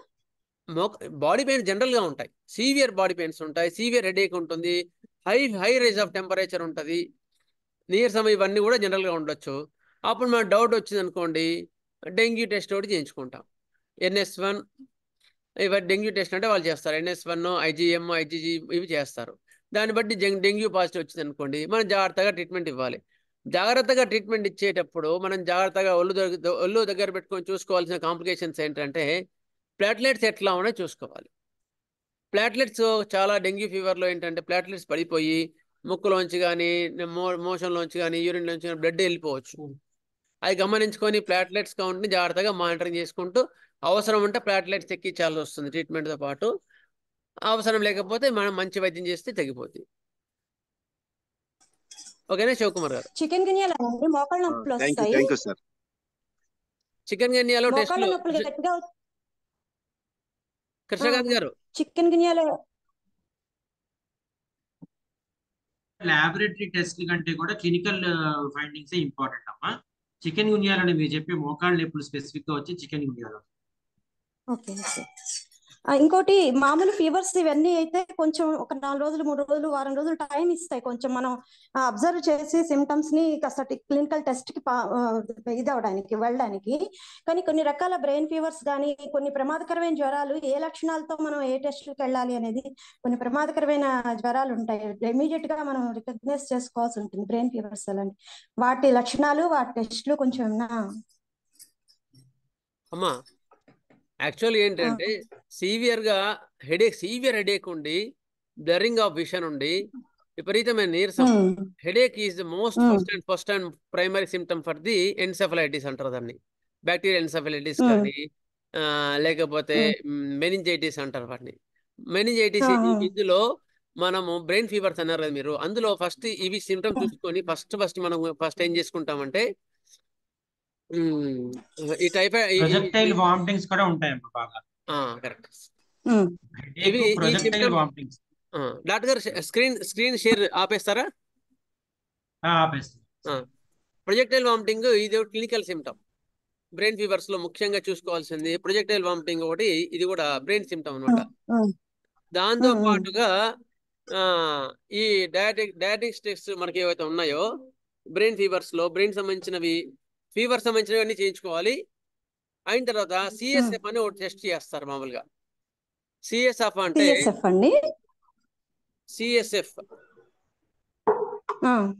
సిఎస్ఎఫ్ అంటే సెరెబ్రోస్పైనల్ ఫ్లూయిడ్ ఎగ్జామినేషన్ అంటారు. అది ఒకటి చేస్తారు. మెయిన్ గా ఇప్పుడైతే జనరల్ గా సిటీ స్కాన్ తీసుకుంటారు, అది better. CT scan of the brain. అందులో మీకు మెనింజైటిస్ కానీ ఎన్సెఫలైటిస్ కానీ తెలిసిపోద్ది.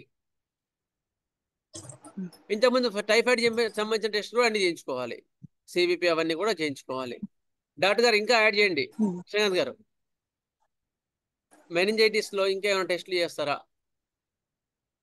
ముఖ్యంగా సిఎస్ఎఫ్ ఎగ్జామినేషన్ ఇంపార్టెంట్ అమ్మా. తర్వాత ఫండస్ ఎగ్జామినేషన్ అనేటువంటిది ఒకటి చేయాలి.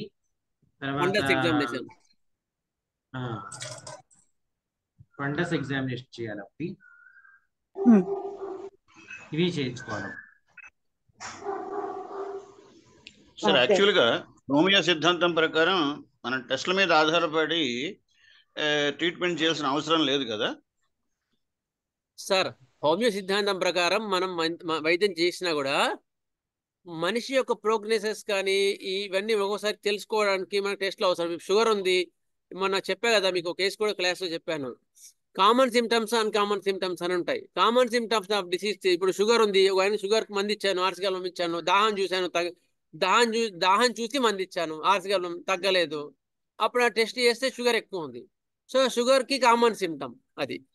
సో అటువంటి కండిషన్ పేషెంట్ యొక్క జనరల్ కండిషన్ తెలుసుకోవడానికి టెస్ట్లు ఉపయోగపడతాయి, నాట్ ఫర్ ప్రిస్క్రిప్షన్.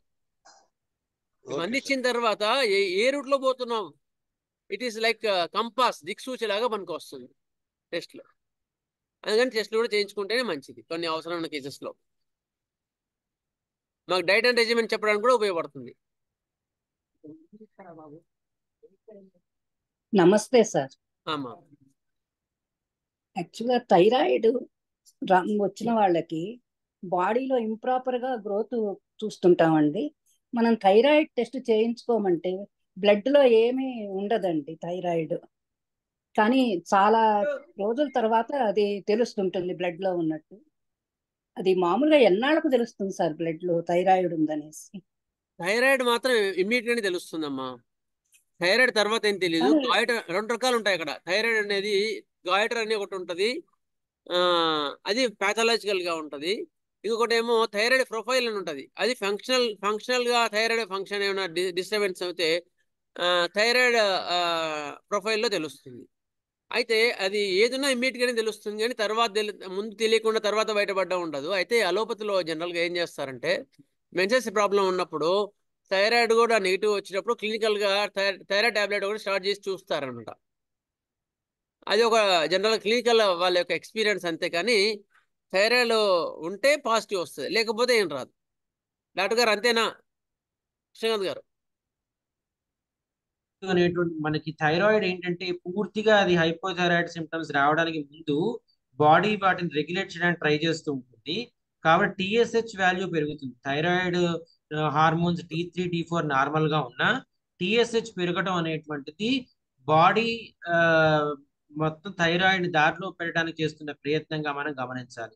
టీఎస్హెచ్ కనుక 5 దాటితే కనుక థైరాయిడ్ హార్మోన్స్ నార్మల్ గా ఉన్నా కూడా ఈ పేషెంట్ ఎప్పటికైనా సరే థైరాయిడ్ ప్రాబ్లంలోకి ల్యాండ్ అవుతాడు అని మనం తెలుసుకోవచ్చు. టీఎస్హెచ్ అనేటువంటి హెల్ప్ చేస్తుంది అలాంటి సందర్భాలు. థ్యాంక్ యూ డాక్టర్ కృష్ణకాంత్ గారు. Thank you very much. మాకు ఒక మంచి అంటే టెస్ట్ల పరంగా ఒక మంచి నాలెడ్జ్ని ఎందుకు చేయాలి, వాటి యొక్క అనాలిసిస్ కూడా చాలా క్లియర్గా చెప్పారు. Thank you very much. And ఎప్పుడైనా మళ్ళీ అవసరాన్ని బట్టి మీ యొక్క విలువైన సమయాన్ని ఇవ్వాలని కోరుచున్నాం. Thank you very much, sir. Thank you, sir. This is a NAPOD of learning opportunity to share my knowledge with all of you. Doctor హైలిన్ cos ఎలా ఇంటర్ప్రిట్ చేస్తారు? హైలిన్ కాస్ హైలిన్ క్యాస్ అంటే అది రీనల్ ట్యూబులర్ డిసీజ్ పేషెంట్ లో ఉంది అని అర్థం. అది fevers లో ఎక్కువగా దానికి సంబంధం లేదండి. అది chronic disease, chronic renal tubular disease patient లో ఉంది అని అర్థం. ఒక్కొక్కసారి కనబడిపోతూ ఉంటే కూడా మనం ఫ్యూచర్ లో ఈ పేషెంట్ దీనికి ల్యాండ్ అవుతాడు అనడానికి ఛాన్సెస్ ఉన్నాయా సార్? అంటే మనము కేవలం హైలైన్ క్యాస్ ఒక్కదానికి ఏం కాదండి.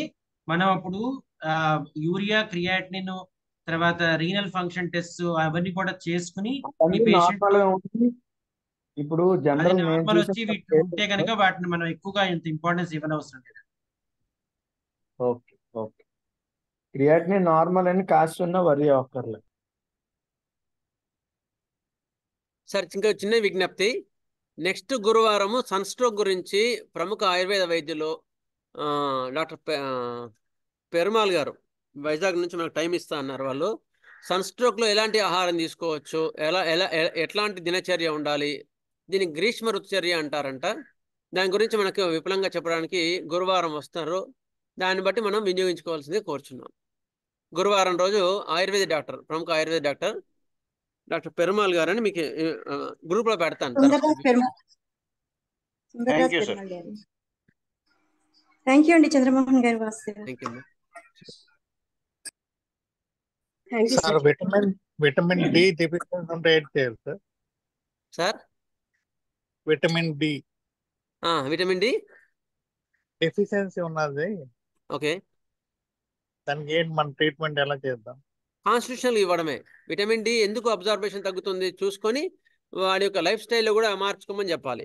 ఏది ఓన్లీ అపార్ట్మెంట్ కల్చర్ అని కాకుండా కొంచెం సన్ ఎక్స్పోజ్ కావడము, కొంచెం వ్యాయామం కంపల్సరీ, రెండు కూడా లేకపోవడం వల్లనే జనరల్గా ఇప్పుడున్న వాళ్ళలో విటమిన్ డి తగ్గుతుంది. కనుక వాళ్ళకి ఫిజికల్ భౌతిక వ్యాయామం కంపల్సరీ, సన్కి ఎక్స్పోజ్ కమ్మని చెప్పాలి. ఇలాంటివి చేసుకుంటూ మనం కాన్స్టిట్యూషనల్గా డ్రగ్ ఇస్తే అవి సెట్ అయిపోతుంది. ఓకేనా సార్? సార్ శ్రీశైలం క్లాసుల మీద అప్డేట్ ఉందా సార్? శ్రీశైలం క్లాసెస్ మే 19 నుంచి 25 వరకు, అంటే ఎలక్షన్స్ ఉన్నాయి కనుక మే 19 నుంచి 25 ఫిక్స్ చేసాం సార్. ఇంకెవరన్నా చెప్పొచ్చు, పర్వాలేదు. ఇప్పుడు ఒక 1 వీక్ 10 డేస్ లోపల చెప్తే మేము ఫైనల్గా అకామిడేషన్ ఫైనల్ చేసేస్తాం.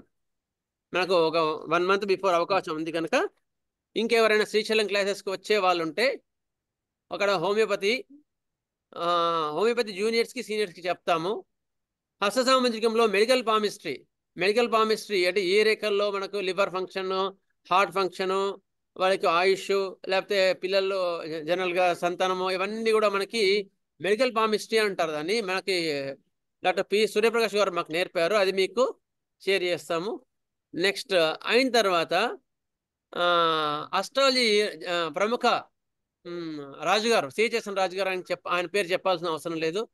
ఆయన మనకి ఈసారి ఇంకా స్పెషల్గా ఏం చెప్తాన్నారంటే మెడిటేషన్స్ ఒకటి ప్రాక్టికల్గా మీకు చూపిస్తానన్నారు. మెడిటేషన్స్ నేర్పిస్తున్నారు మార్నింగ్ టైంలో. అది ఒక అడ్వాంటేజ్ శ్రీశైలంలో మనకి. నెక్స్ట్ రామకృష్ణ శాస్త్రి గారు అని మాస్టర్ గారు, ఆయన పర్సనాలిటీ డెవలప్మెంట్ కూడా కొంచెంసేపు తీసుకుంటాను అన్నారన్నమాట. ఇలాంటి మంచి అవకాశాన్ని మనం వదులుకోకుండా వీలున్నంత వరకు మీరు దాన్ని సద్వినియోగించుకోవాల్సిందే కోరుచున్నాం. ఓకేనా సార్? శ్రీశైలంలో డేట్ చేంజ్ అయింది సార్. 19 నుంచి 25 వరకు సార్. ఓహో, చేంజ్ చేశారు.